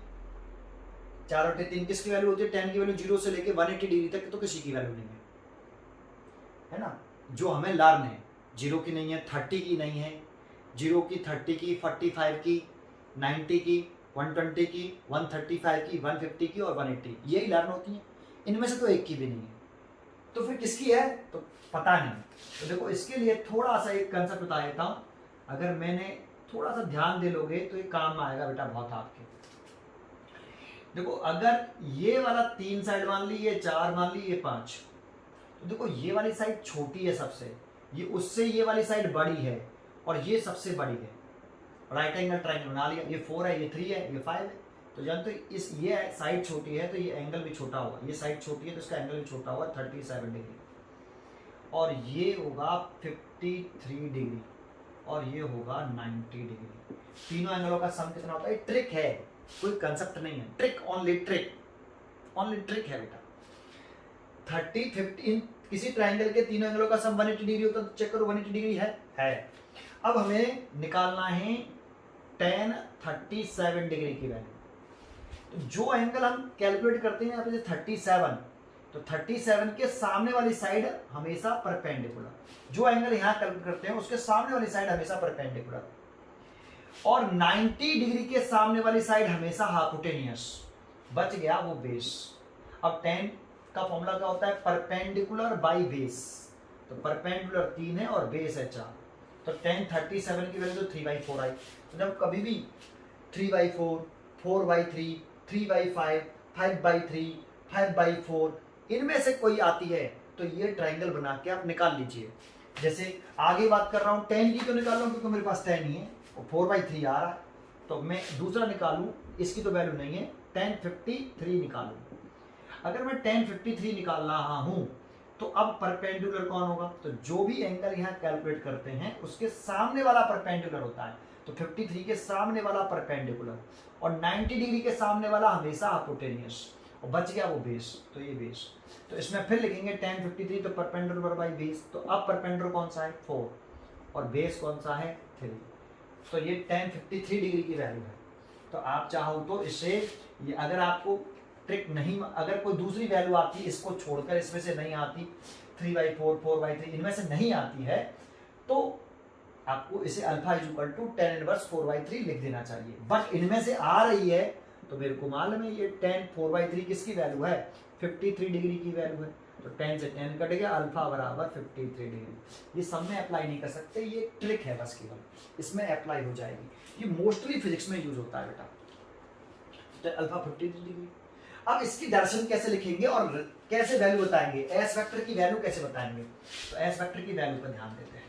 हम आंसर लिख रहे हैं फाइनली एस वेक्टर, तो एस वेक्टर लिखेंगे। देखो S1 वेक्टर कैसे लिखा है? मैग्नीट्यूड लिखा है, तो एस का मैग्नीट्यूड कितना है? 10, तो मैं 10 मीटर लिख दूंगा, कॉमा लगा दूंगा।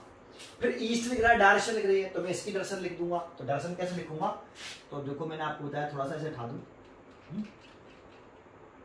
ये जिस पॉइंट पर अल्फा बनता है ना, अल्फा, उस पॉइंट पर हम ये बना लेते हैं, ये ऑरिजिन पर होना चाहिए। जिस पॉइंट पर अल्फा बनेगा वहां पर ये बनेगा।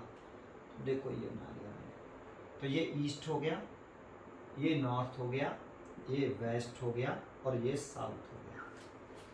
अब चेक करो कि किसकी डायरेक्शन निकालनी है हमें, इस एस वेक्टर की डायरेक्शन निकालनी है। तो एस वेक्टर किसके बिटवीन है, तो ईस्ट और नॉर्थ के बिटवीन है। अच्छा ठीक है, ईस्ट और नॉर्थ के बिटवीन है। किससे एंगल बना रहा है, अल्फा। अल्फा किससे बना रहा है, ईस्ट से बना रहा है। कितना बना रहा है, तो 53 डिग्री बना रहा था। तो 53 डिग्री किससे बनाया, ईस्ट से। तो ईस्ट से बना रहा है, तो नॉर्थ से स्टार्ट करेंगे, north of east, north of east, E of लगाएंगे बीच में ऐसे। ये एस वेक्टर की मैंने, ये हो गया एस वेक्टर का मैग्नीट्यूड और ये हो गई एस वेक्टर की डायरेक्शन। ये देखो, ये हमने S vector is equal to S1 plus S2 vector की वैल्यू निकाल के दिखाई आपको। तो इसका ये एस वेक्टर, ये एडिशन का था।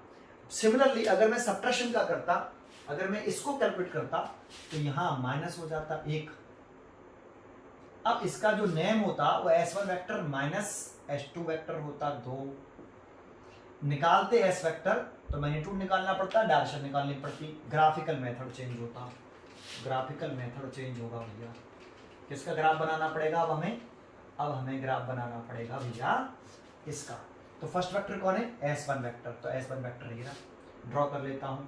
तो मैंने ये S1 वेक्टर ड्रॉ कर दिया। देखो ये S1 वेक्टर कितना है, 1 2 और ये 3, ये S1 वेक्टर। सेकंड वेक्टर कौन सा है, माइनस का S2 वेक्टर है। देखो इसको ऐसे लिख सकते हैं, S1 vector plus minus S2 vector. तो दूसरा वेक्टर है माइनस का S2, लेकिन हमारे पास प्रेजेंट कौन सा है, प्लस का S2। माइनस का S2 तो है ही नहीं, तो हम इसकी डायरेक्शन चेंज कर लेंगे। लंबाई नहीं चेंज होती है, माइनस साइन लगाने से केवल और केवल डायरेक्शन चेंज होती है, अपोजिट हो जाती है, चेंज नहीं, opposite, anti parallel. Length change नहीं होगी, दैट मींस इसका मैग्नीट्यूड 8 मीटर है तो इसका भी मैग्नीट्यूड 8 मीटर ही है, बस डायरेक्शन चेंज हो गई। ये नॉर्थ में था तो ये साउथ में हो गया। तो माइनस साइन से केवल डायरेक्शन चेंज होती है, तभी तो मैं कहता हूं कि माइनस S2 वेक्टर का जब मैग्नीट्यूड ले लेंगे तो S2 ही रहेगा भाई। इस S2 वेक्टर का मैग्नीट्यूड कितना, 8 मीटर। इसकी लंबाई कितनी, 8 मीटर। इसकी लंबाई कितनी, 8 मीटर। तो मैग्नीट्यूड तो चेंज ही नहीं हो रहा माइनस साइन से। माइनस साइन से केवल दर्शन, तो माइनस साइन केवल दर्शन को इंडिकेट करता है, इसीलिए माइनस S2 वेक्टर का मैग्नीट्यूड S2 होता है। तो बनाइए बेटा, सेकंड वेक्टर कौन सा लाना है, माइनस का S2। तो माइनस S2 वेक्टर ड्रॉ कर दीजिए, 1 2 3 और ये 4, ये माइनस S2 और टेल से टेल और हेड से हेड बना दीजिए। ये S वेक्टर, इसकी वैल्यू कितनी, S1 vector minus S2 vector. ठीक है, डायग्राम तो बना लिया। अब मैग्नीट्यूड ऑफ S वेक्टर डालिए, तो डाल दिया भाई मैंने मैग्नीट्यूड ऑफ S वेक्टर। मैंने मैग्नीट्यूड ऑफ S वेक्टर डाल दी, हेडिंग फॉर्मूला लगा दीजिए। तो अभी बताया था प्लस ही आता है सब में, बस यहाँ क्या आता है, एंगल बिटवीन S1 वेक्टर और दूसरा कौन सा है, एंड माइनस S2 वेक्टर आएगा बेटा। पहले प्लस S2 आ रहा था, अब माइनस S2 आएगा। तो जरा चेक करके कहता हूँ, S1 और माइनस S2 के बिटवीन यही तो एंगल है 90 डिग्री। और प्लस का S2 ना आता तो मैं ऊपर की तरफ बनाता, अगर मैं प्लस का S2 ना आता तो ऊपर की तरफ बना देता ऐसे। ये प्लस का S2 वेक्टर होता, इसके बीच में ये वाला एंगल होता, तो 90 डिग्री है। करते हैं सॉल्व, मैग्नीट्यूड निकालते हैं। रूट के अंदर S1 की वैल्यू 6, उसका 36 हो गया, इसका 64 हो गया, 8, ये 0 हो जाएगा क्योंकि अभी भी 90 डिग्री है, तो ये 0 हो गया। तो कितना आया, रूट के अंदर 10, 100, तो 10। तो आपने देखा जब मैं एडिशन कर रहा था तो उसका मैग्नीट्यूड 10 आ रहा था, सब्ट्रैक्शन कर रहा हूं तब भी मैग्नीट्यूड 10 मीटर आ रहा है। तो ये कंसेप्ट भी तो देखो, दोनों वेक्टर के बिटवीन एंगल 90 डिग्री है। तो मैंने बताया था अभी, दोनों वेक्टर के अगर बीच में एंगल 90 डिग्री हो तो उनका रिजल्टेंट वेक्टर का मैग्नीट्यूड इक्वल आता है, मैग्नीट्यूड इक्वल आता है। तो मैग्नीट्यूड तो इक्वल आया भाई 10 मीटर।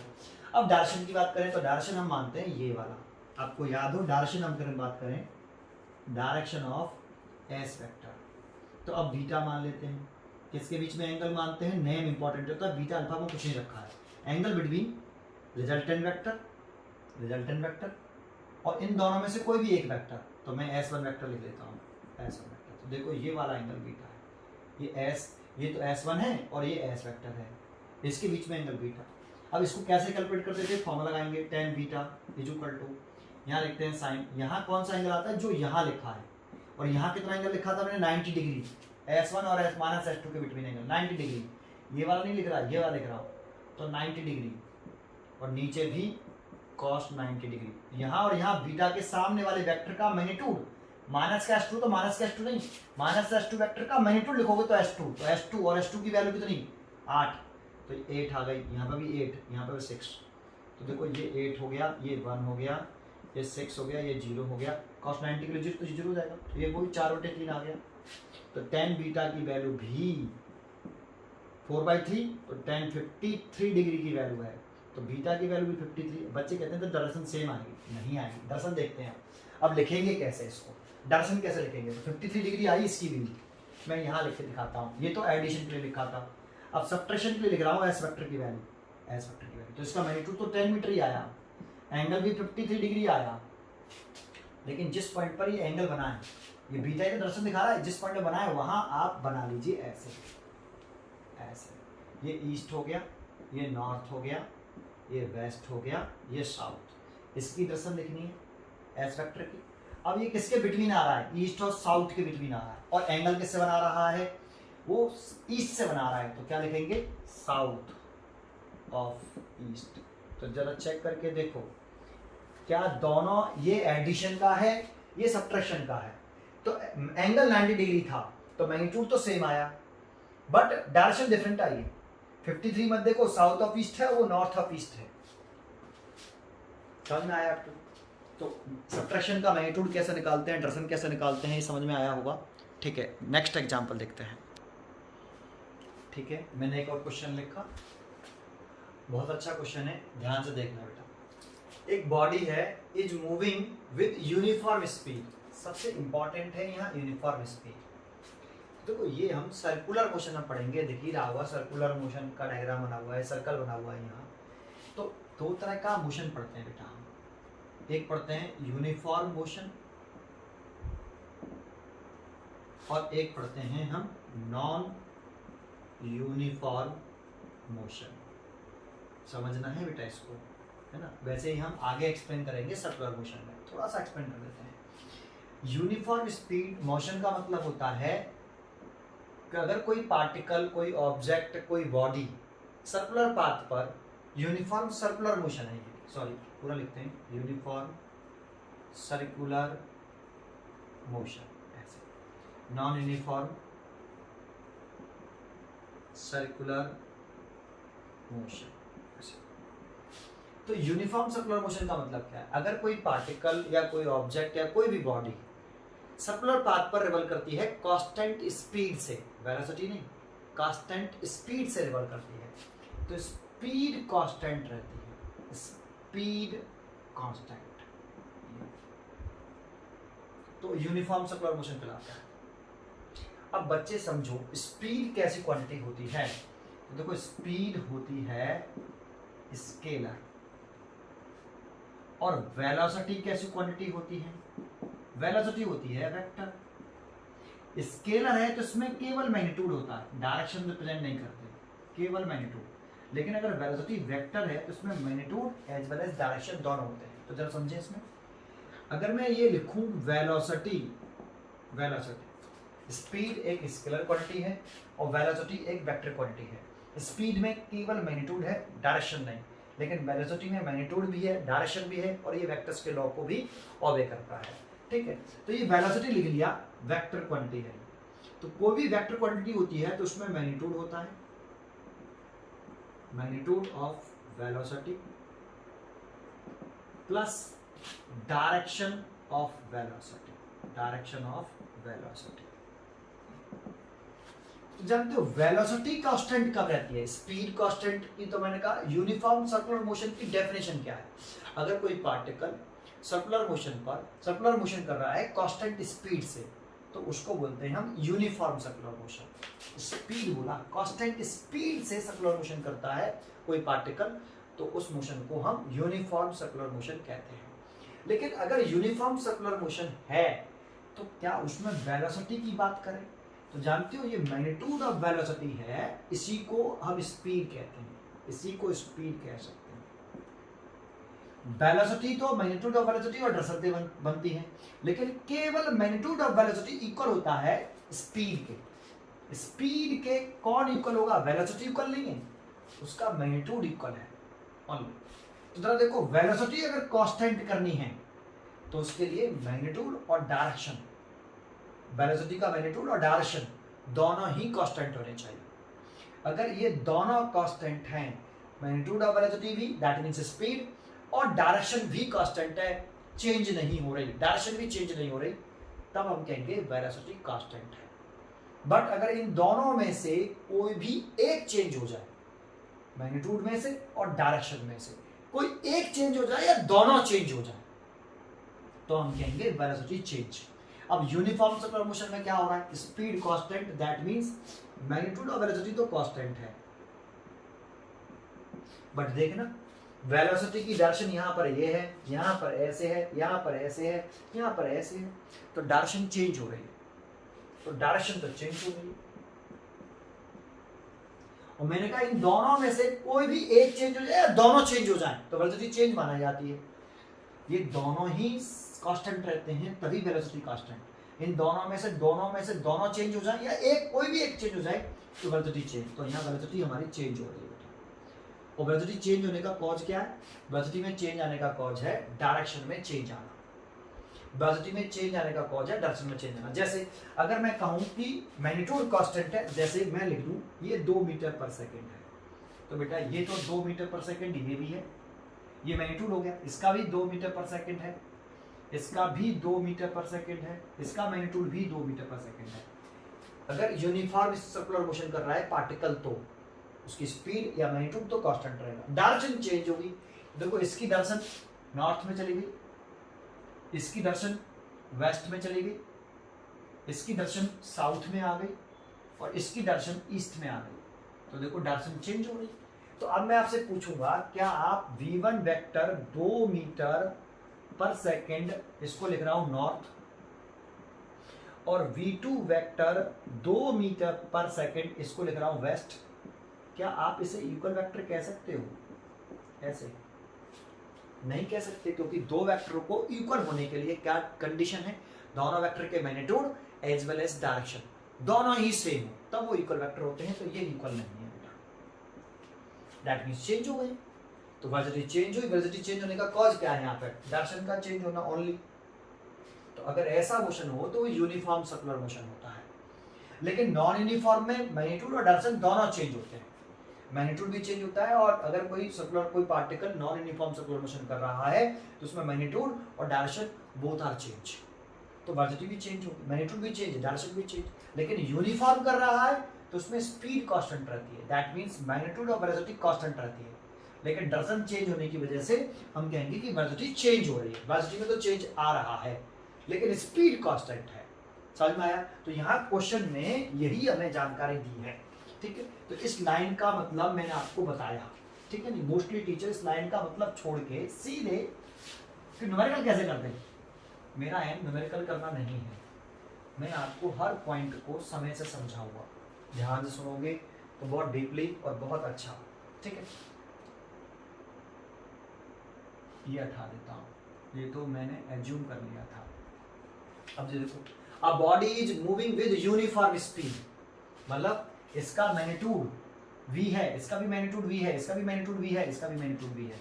तो मैं क्वेश्चन पूछूंगा, क्या v1 vector, v2 vector, v3 vector और v4 वेक्टर क्या इक्वल है? तो नहीं है। वजह क्या है इक्वल ना होने की? सबकी डायरेक्शन चेंज हो रही है। बट क्या इनके मैग्नीट्यूड इक्वल है? v1, v2, v3, ये मैग्नीट्यूड लिख रहा हूँ, v4 वेक्टर नहीं लगाया, मैग्नीट्यूड मॉडुलस लगा सकते हो आप, ये सब इक्वल है कितने? v, क्वेश्चन में गिवन है v, मैग्नीट्यूड इक्वल है, ये गिवन है बेटा। ये इक्वल क्यों नहीं? कि वो डायरेक्शन चेंज हो रही है। अगर मैग्नीट्यूड लिखेंगे तो डायरेक्शन तो हट जाती है, मैग्नीट्यूड इक्वल है, यूनिफॉर्म स्पीड कहा है ना, ठीक है। आगे बढ़ते हैं। इन हॉरिजॉन्टल सर्कल, ये वैसे वर्टिकल से तो ना दिया है, ये घूम ऐसे रहा है हॉरिजॉन्टल सर्कल में, ऐसे ऐसे घूम रहा है। यहाँ पे इसकी डायरेक्शन देखेंगे तो सामने है, ये ऐसा लग रहा है कि ऊपर की तरफ है, ऊपर नहीं है, सामने है, ऐसे तो नॉर्थ में है, हम देखें तो नॉर्थ सामने होता है, साउथ अपनी तरफ, ईस्ट ये, साउथ वेस्ट ये, ऊपर नहीं होता है नॉर्थ, लेकिन बोर्ड पर आ जाता है ऊपर नॉर्थ, ठीक है। तो बोर्ड के हिसाब से बनाएंगे, ये नॉर्थ में है, ये वेस्ट में है, ये साउथ में है, और ये इसकी दर्शन आपकी तरफ आएगी ऐसे, जब हॉरिजॉन्टल सर्कल में आएगा तो ऐसे आपकी तरफ इमेजिन करो, थोड़ा 3D है। ये V4, ठीक है।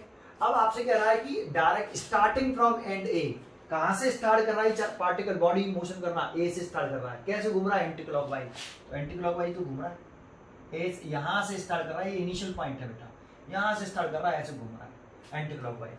What is the change in velocity in first quarter revolution, quarter समझते हो, 1/4 रिवोल्यूशन को क्वार्टर बोलते हैं। स्टार्ट कहां से किया, ए से, तो ए से अगर स्टार्ट करेंगे तो कौन से पॉइंट पर 1/4 रिवोल्यूशन पहुंच जाएगा, तो ए से स्टार्ट करें तो बी तक पहुंचेंगे तो 1/4 रिवोल्यूशन, ए से स्टार्ट करें सी तक पहुंच जाए, ए से सी पहुंच जाए तो हाफ रिवोल्यूशन, ए से डी तक पहुंच जाए तो 3/4 रिवोल्यूशन, और ए से घूम के वापस ए पर आ जाए तो 1 कंप्लीट रिवोल्यूशन। तो यहाँ क्वार्टर का मतलब होता है 1/4 रिवोल्यूशन, ए टू बी। तो चेंज इन वेलोसिटी पूछ रहा है हमसे, पहला क्वेश्चन में चेंज इन वेलोसिटी पूछ रहा है फर्स्ट क्वार्टर रिवोल्यूशन, स्टार्ट कहां से कर रहा है, ए से, तो ए से बी तक फर्स्ट क्वार्टर रिवोल्यूशन हो जाएगा, दैट मींस 1/4 रिवोल्यूशन हो जाएगा। तो सॉल्यूशन करना शुरू किया, पहला वाला पार्ट कर रहे हैं first quarter revolution, that means 1/4 revolution, तो 1/4 ऐसे लिख देते हैं रिवॉल्यूशन, क्वार्टर रिवोल्यूशन को 1/4 रिवोल्यूशन कहते हैं। कहां से कहां तक होगा वो भी बता दो, ए से बी तक हो जाएगा, ए टू बी, ए से बी तक आपका क्वार्टर रिवोल्यूशन हो जाएगा। तो ये बताओ, ए से बी हम स्टार्ट किए ए और कहां पर गए बी, क्वार्टर रिवोल्यूशन के लिए ए से स्टार्ट करेंगे, बी पर पहुंच गए, तो इनिशियल पॉइंट कौन है, ए, चलना हमने ए से स्टार्ट किया, फाइनल पॉइंट कौन सा है, बी, क्वार्टर रिवोल्यूशन के लिए फाइनल पॉइंट बी है ना।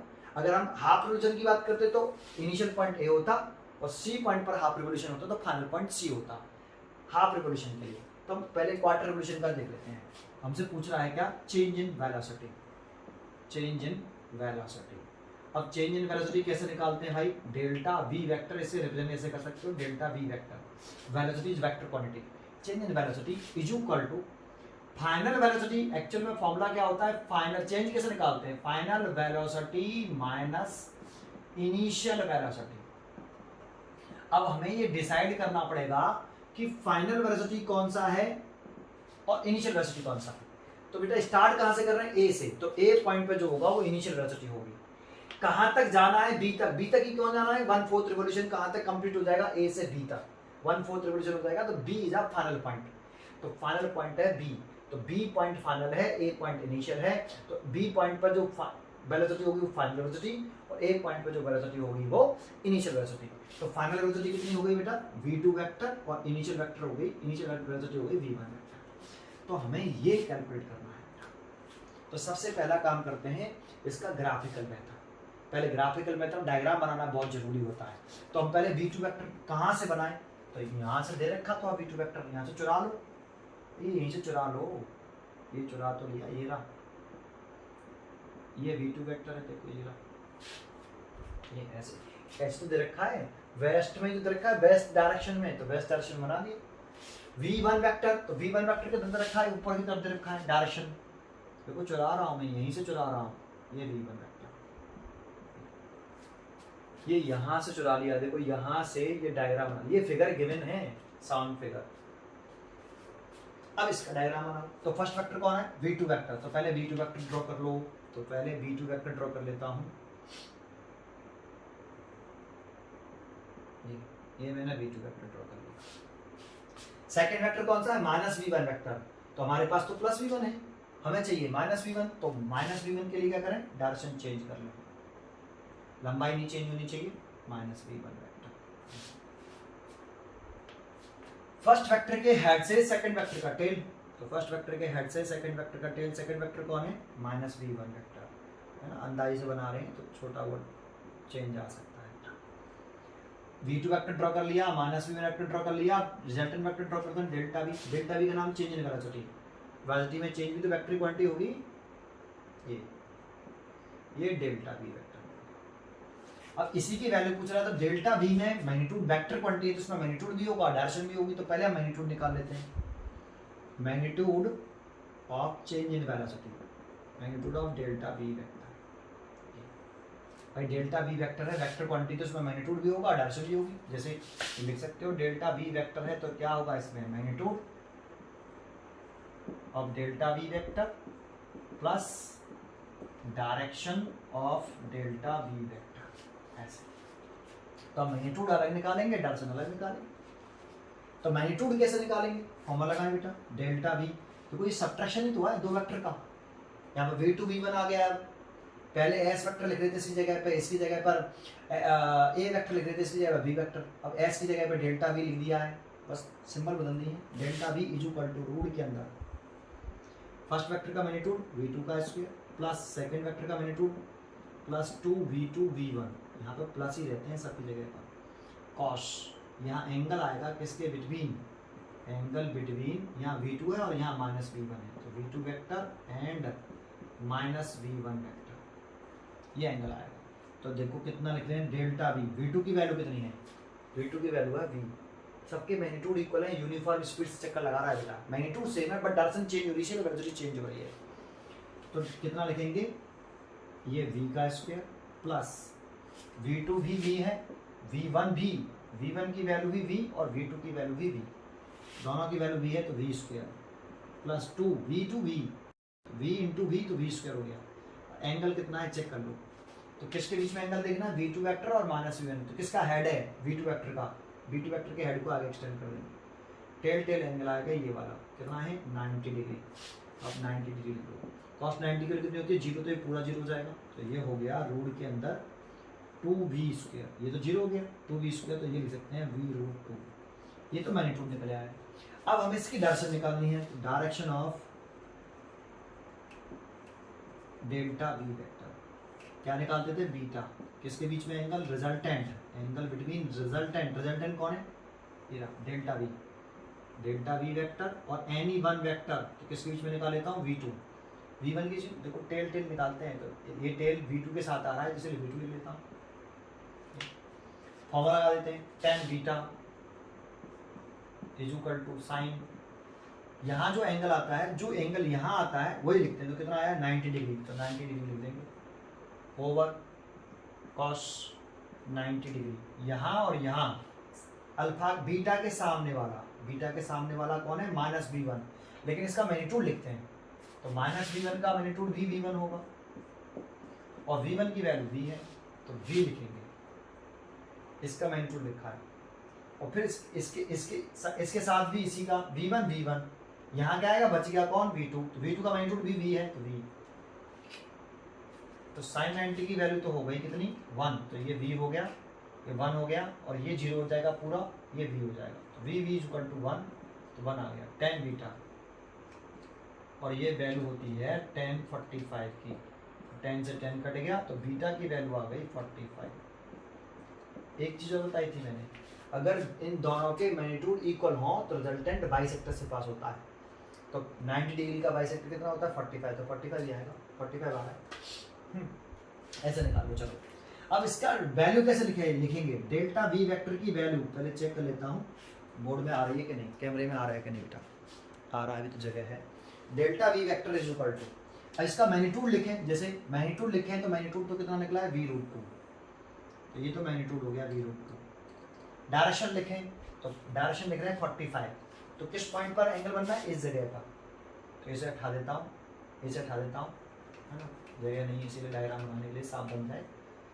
इस बीटा पर हम ऐसे बना देते हैं, ये बनाते हैं हम ऐसे, ये नॉर्थ होता है, ये आपका वेस्ट होता है, ये ईस्ट होता है और ये साउथ, किसके बिटवीन है, इसकी डायरेक्शन निकालनी है, तो ये किसके बिटवीन है, वेस्ट और साउथ के बीच में, किसके साथ एंगल बना रहा है, वेस्ट के साथ, तो क्या लिखेंगे साउथ ऑफ वेस्ट। लेकिन एक बात बताऊं, इससे 45 तो इससे कितना, इससे 45 तो इससे भी 45, तो जानते हो जब दोनों तरफ से 45 हो, इधर से भी 45 इधर से भी, जब ये 45 तो ये 45 नहीं होगा, ये भी तो एंगल 45 होगा, तो दोनों तरफ से एंगल हो तो फिर ऑफ लगाने की जरूरत नहीं होती और एंगल लिखने की जरूरत नहीं होती, साउथ डैश वेस्ट लिख सकते हैं, डैश लगाते हैं कभी भी, साउथ डैश वेस्ट, तो इसका मतलब होता है कि आपका ये साउथ और वेस्ट के बिटवीन 45 डिग्री से पास हो रहा है डेल्टा बी, 45 डिग्री से डैश लगाएंगे कभी भी। तो इसमें आपको ये लिखने की जरूरत नहीं है कि 45 साउथ ऑफ वेस्ट, ये लिखते नहीं है बेटा। जब 45 होगा तब नहीं लिखेंगे ओनली, बाकी के सब में लिखेंगे। ये रिप्रेजेंटेशन ऑफ टू वेक्टर्स जब लेक्चर नंबर 2 है उसमें मैंने समझाया है, ठीक है, ये वाला पॉइंट। तो ये इसकी डायरेक्शन होगी बेटा, ये डायरेक्शन। जब भी ऐसे लिख रहा हूं तो इसका मतलब समझो, ऐसे लिख रहा है डैश, तो इसका मतलब है साउथ और वेस्ट के बिटवीन है रिजल्टेंट वेक्टर की डायरेक्शन। और चाहे साउथ से 45 बना लो, चाहे वेस्ट से 45 बना लो, एक से बना लो। ये डेल्टा बी या तो साउथ से 45 बनाएगा या वेस्ट से 45 बनाएगा, कोई फर्क नहीं पड़ेगा, इसलिए ये 45 आ रहा है बेटा। तो देखो चेंज इन वेलोसिटी का मैग्नीट्यूड इतना और डायरेक्शन ये, ऐसे निकालेंगे बेटा चेंज इन वेलोसिटी। ऐसे ही अगर इसमें हम, अगर ये तो 1/4 रिवॉल्यूशन, अगर हम किसने में निकालते हैं, हाफ रिवॉल्यूशन में निकालते हैं, तो हाफ रिवॉल्यूशन के लिए लिखते हैं ये सारी चीज़ें, ये से उठा देता हूँ, हाफ रिवॉल्यूशन के लिए करते हैं कि हाफ रिवॉल्यूशन के लिए कैसे करते हैं, हाफ रिवॉल्यूशन के लिए कैसे करते हैं।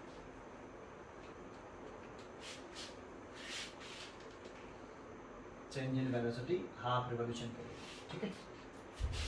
होमवर्क होगा आपके लिए कि आप 3/4 रिवॉल्यूशन के लिए अपने आप निकालोगे और कंप्लीट रिवॉल्यूशन के लिए भी निकालोगे। मैं हाफ रिवॉल्यूशन का बताता हूँ। और second, half revolution, revolution, revolution, तो कहाँ से स्टार्ट कर रहे हैं, ए से। तो ए से अगर स्टार्ट करें तो ए इज इनिशियल पॉइंट, तो ए से स्टार्ट करके कहाँ पर हाफ रिवॉल्यूशन हो रहा है, सी तक। तो ए से सी तक हाफ रिवॉल्यूशन हो गया। तो ये तो इनिशियल पॉइंट है और ये फाइनल पॉइंट है। चेंज इन वेलोसिटी पूछ रहा है, तो चेंज इन वेलोसिटी कैसे लिखते हैं, final velocity minus initial velocity. तो फाइनल पॉइंट कौन सा है, सी। तो सी पॉइंट पे जो वेलोसिटी होगी वो फाइनल वेलोसिटी होगी, कितनी है, v3। तो फाइनल वेलोसिटी v3 वेक्टर हो गया भाई। सी फाइनल पॉइंट, ए से सी तक की तो हाफ रिवॉल्यूशन हुआ, सी फाइनल पॉइंट हो गया, तो final point v3। Initial point कौन सा, ए से सी चल रहे हैं, तो ए पर देखेंगे फाइनल इनिशियल और सी पर फाइनल। तो ए पर कितनी वेलोसिटी है, v1, तो माइनस के v1 ऐसा। और इसकी वैल्यू पूछ रहा है, चेंज इन वेलोसिटी की वैल्यू पूछ रहा है। तो सबसे पहले v3 का डायग्राम चुरा लें इसमें से। तो v3 का डायग्राम नीचे है ऐसे, ये v3 है। v1 का डायग्राम ऊपर की तरफ है, तो v1 का डायग्राम ऐसे है, ये ऊपर है। अब इसका डायग्राम बना है, पहला वेक्टर कौन सा है, v3। तो पहला वेक्टर बना दे v3, ये बना दिया मैंने v3। फिर दूसरा वेक्टर कौन सा है, -v1, लेकिन हमारे पास +v1 है, हमें चाहिए -v1, तो इसकी डायरेक्शन चेंज कर लें। ये हो गया -v1 वेक्टर, देखो इसके जस्ट बराबर होना चाहिए और डायरेक्शन अपोजिट कर लेंगे। अब इसके हेड से, फर्स्ट वेक्टर के हेड से सेकंड वेक्टर का टेल, सेकंड वेक्टर कौन है, माइनस का v1, तो जोड़ दें ये -v1 वेक्टर, ठीक है। तो इन दोनों वेक्टर के बिटवीन एंगल कितना है, angle between v3 vector and -v1 vector कितना है, 0 डिग्री। जब सेम डायरेक्शन होती है तो 0 एंगल होता है, अपोजिट डायरेक्शन होती है तो 180 डिग्री होता है, ठीक है।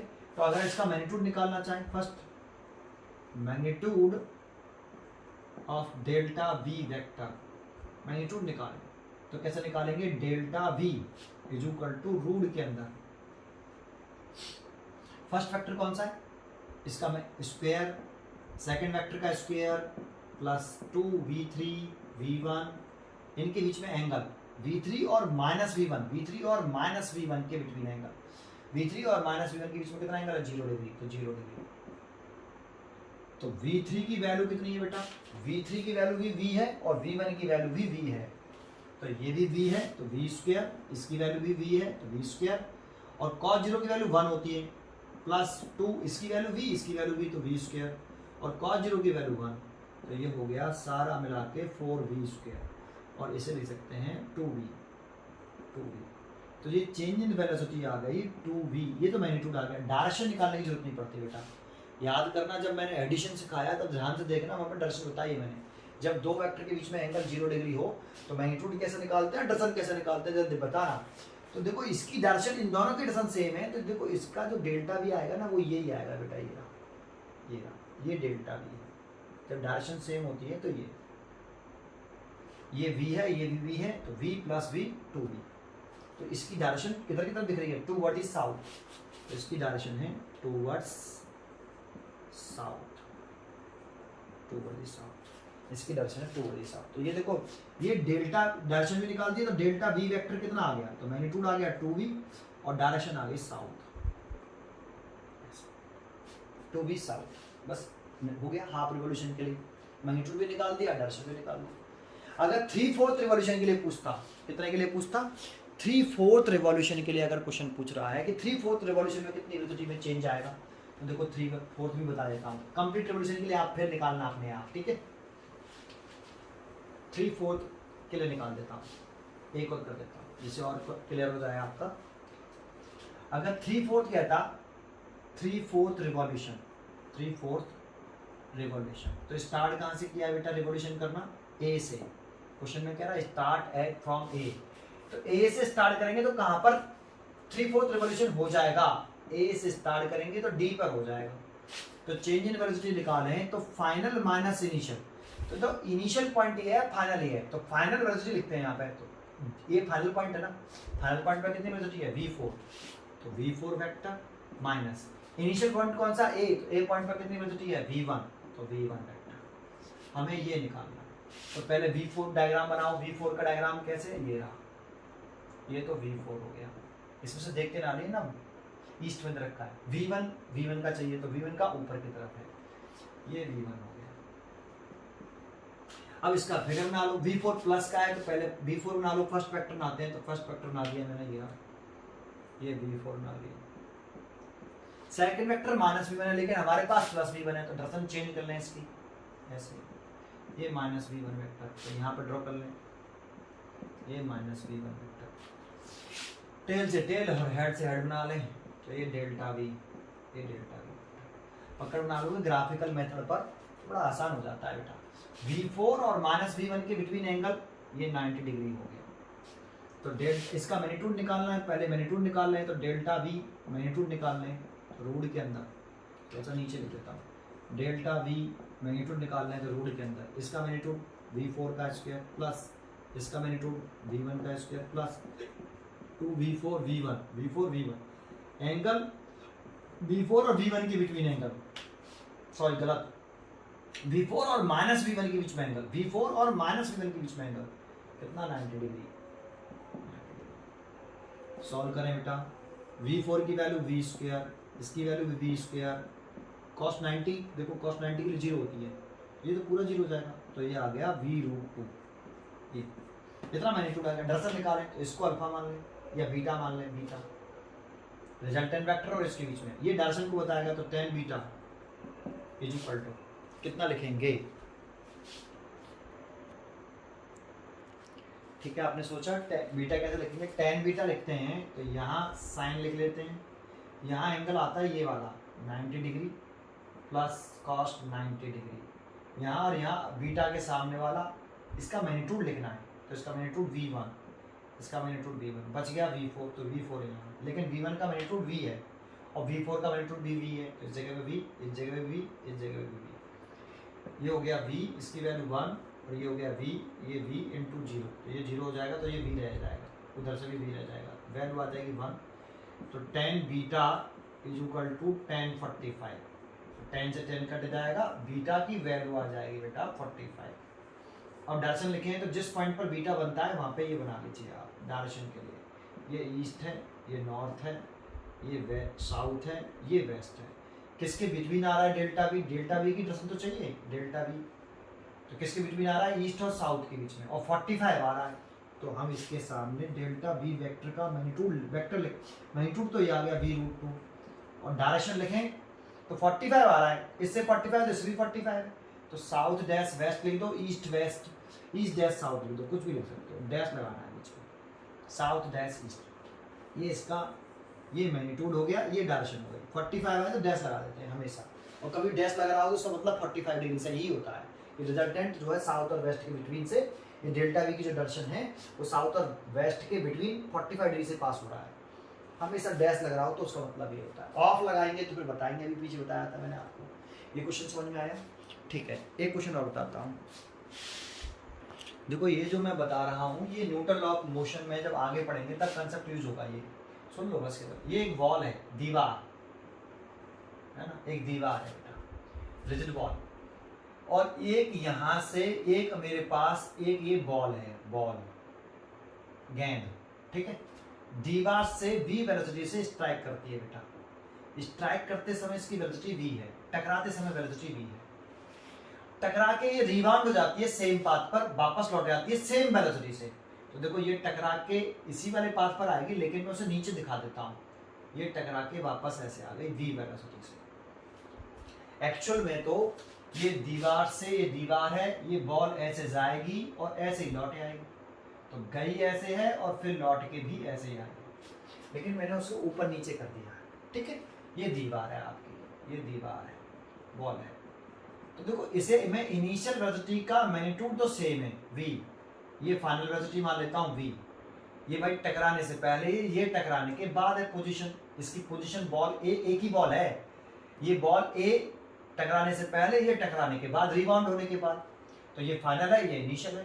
तो कहता है चेंज वेलोसिटी में कितना चेंज आएगा, तो चेंज इन वेलोसिटी पूछता है वो आपसे, तो चेंज इन वेलोसिटी जैसे अभी निकाल लेते हैं, तो कैसे लिखेंगे, वेक्टर फॉर्म में वेलोसिटी जो वेक्टर फॉर्म, v2 वेक्टर, ये v2 वेक्टर है, ये v1 वेक्टर है, इसका मैग्नीट्यूड दे रखा है, डायरेक्शन मैंने लिखी नहीं है, डायग्राम में दिखा दी, v2 vector minus v1 vector. अब मैग्नीट्यूड कैसे निकालेंगे, इस डेल्टा v वेक्टर को मैग्नीट्यूड निकालें, चेंज इन वेलोसिटी का magnitude, magnitude of change in velocity, change in velocity, that means delta v vector. तो डेल्टा v कैसे निकालेंगे, तो रूट के अंदर फर्स्ट वेक्टर v2 का स्क्वायर, सेकंड वेक्टर v1 का square plus 2v2 v1 cos, पहले डायग्राम बनाना पड़ेगा, डायग्राम नहीं आया, पहले v2 वेक्टर ड्रॉ करिए, तो v2 वेक्टर दे रखा है ये v2 वेक्टर ऐसे, भाई v2 वेक्टर की डायरेक्शन यही तो है, ये रही, डायरेक्शन चेंज नहीं करते, डायरेक्शन चेंज ना करिए, माइनस v1 वेक्टर, लेकिन हमारे पास प्लस का v1 है, हमें चाहिए माइनस v1, तो इसकी तो डायरेक्शन चेंज करनी पड़ेगी मेरे को, ये v1 इधर है तो माइनस v1 इधर होगा, तो फर्स्ट वेक्टर के हेड से सेकंड वेक्टर का tail, second vector minus v1 है, इसको आप ऐसे ले सकते हो,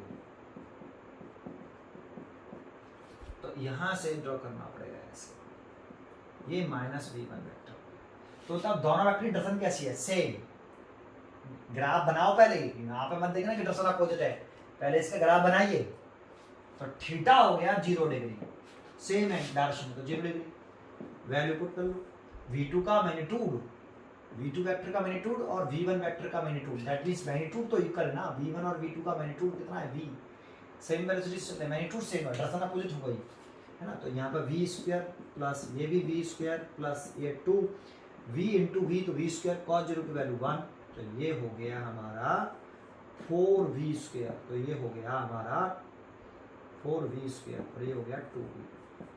डायरेक्शन कैसी होगी, तो देखो ये टकरा के, देखो इसकी डायरेक्शन ऐसे आ रही है, ये दीवार हो गई आपकी, ये दीवार हो गई ऐसे, भाई v2 तो ऐसी तो थी, लेकिन चेंज इन वेलोसिटी निकाल ले तुम देख, तो डेल्टा v की डायरेक्शन कैसे आएगी, देखो ये 2v आई, तो दोनों की डायरेक्शन ऐसी सेम डायरेक्शन आती है, तो हमेशा डेल्टा v की डायरेक्शन यही रहती है, तो ये डेल्टा v की डायरेक्शन इस दीवार के परपेंडिकुलर है और इससे अवे है, इधर की तरफ है बेटा, इधर की तरफ, तो ये डेल्टा v की डायरेक्शन दिखा दी मैंने, जो भी आप लिखना चाहो ऐसे लिख सकते हो। नेगेटिव एक्स एक्सिस, अगर इसे एक्स एक्सिस मानते हैं, ये एक्स एक्सिस में चल रहा था, पॉजिटिव एक्स एक्सिस में ये पॉजिटिव एक्स एक्सिस हो गई, और ये वाली फिर कैसे हो जाएगी, नेगेटिव एक्स एक्सिस हो जाएगी, नेगेटिव एक्स एक्सिस, तो आप कह सकते हो along negative x axis, along negative x axis, इसकी डायरेक्शन चेंज इन वेलोसिटी की डायरेक्शन है ना, negative along negative x axis. ये कंसेप्ट जो है आप जब न्यूटन लॉ ऑफ मोशन में पहुंच जाओगे तो ऐसे क्वेश्चन आएंगे, वेलोसिटी में चेंज, जरूरी नहीं वेलोसिटी में पूछे, मोमेंटम में चेंज पूछेगा, एक्चुअल में momentum also is vector quantity, अब उसको मैं वहीं पे समझाऊंगा, ऐसे ही करेंगे बिल्कुल सेम टू सेम, ठीक है। मोमेंटम भी वेक्टर क्वांटिटी होता है, उसमें मास इनटू वेलोसिटी हो जाता है, मास एक स्केलर क्वांटिटी है, जो डायरेक्शन वेलोसिटी की होती है वही डायरेक्शन मोमेंटम की होती है, तो ऐसे ही करेंगे उसको भी।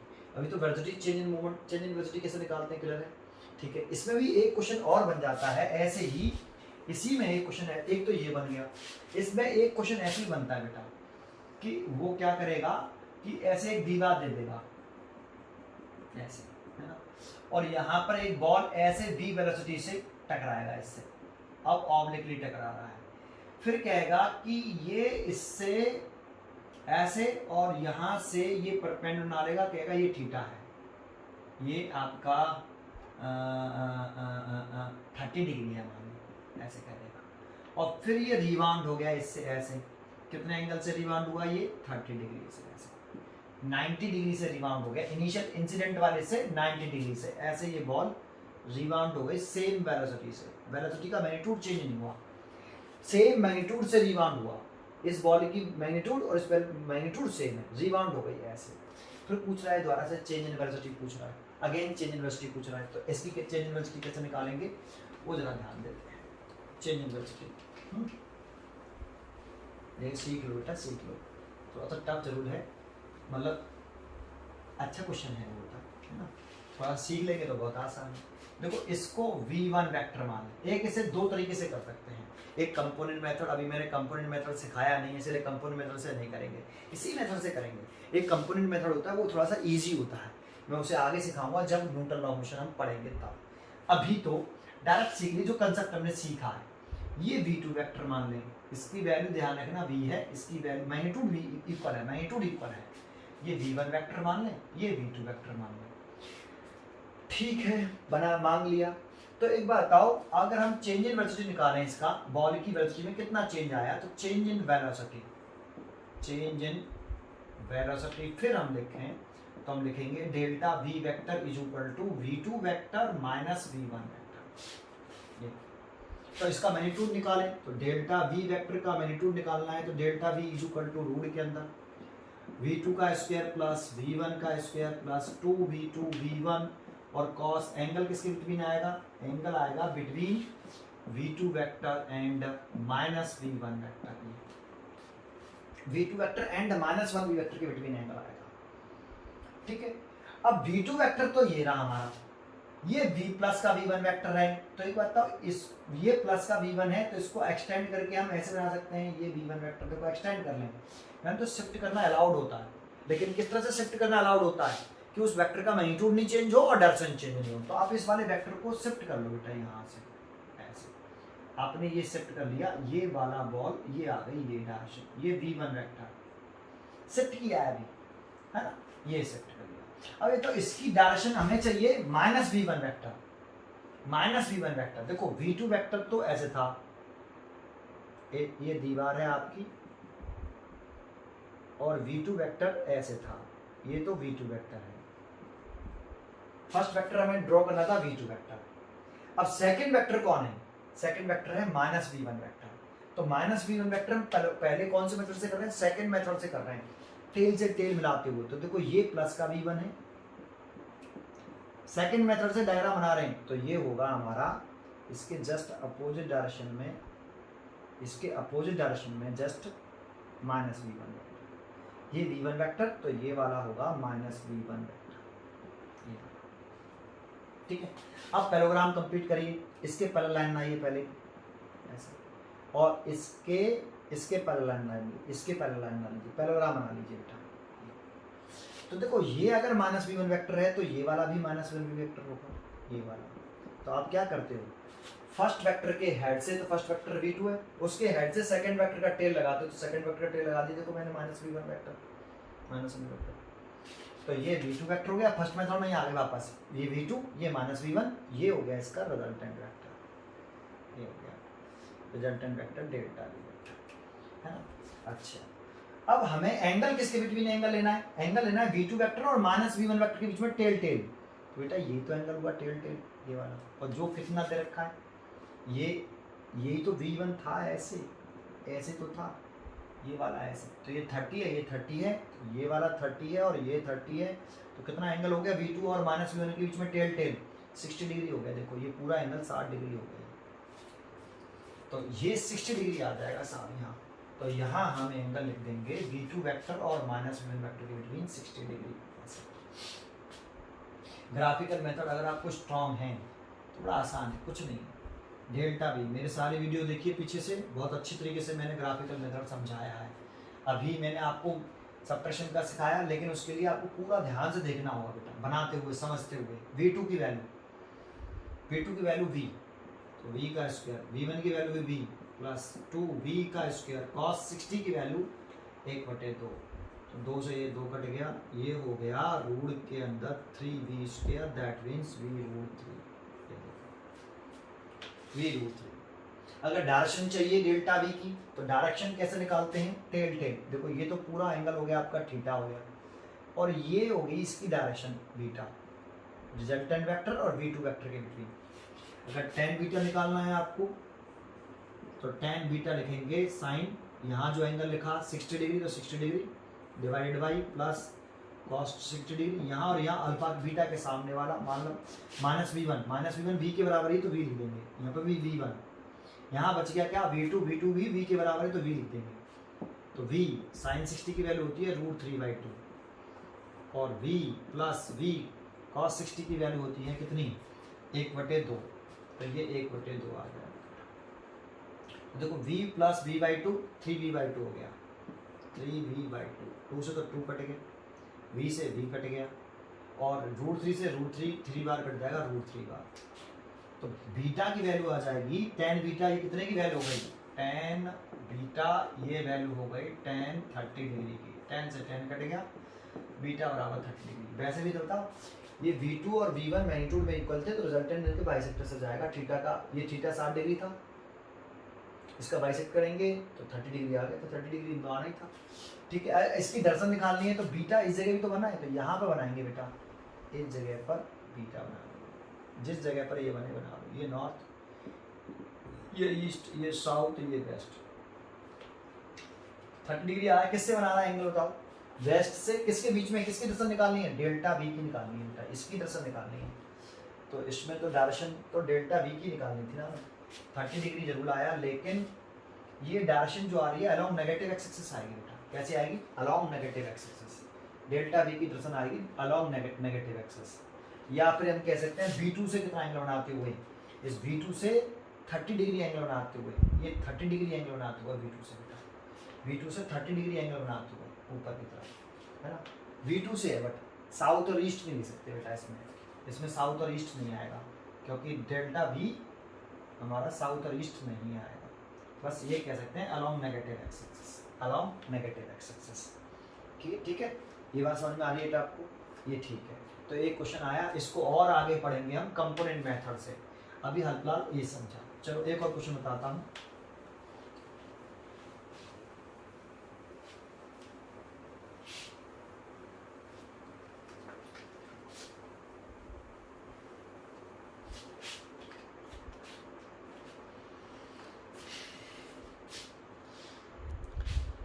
आज के लिए इतना ही काफ़ी है, ठीक है, थैंक यू, पढ़ते रहिए, खुश रहिए।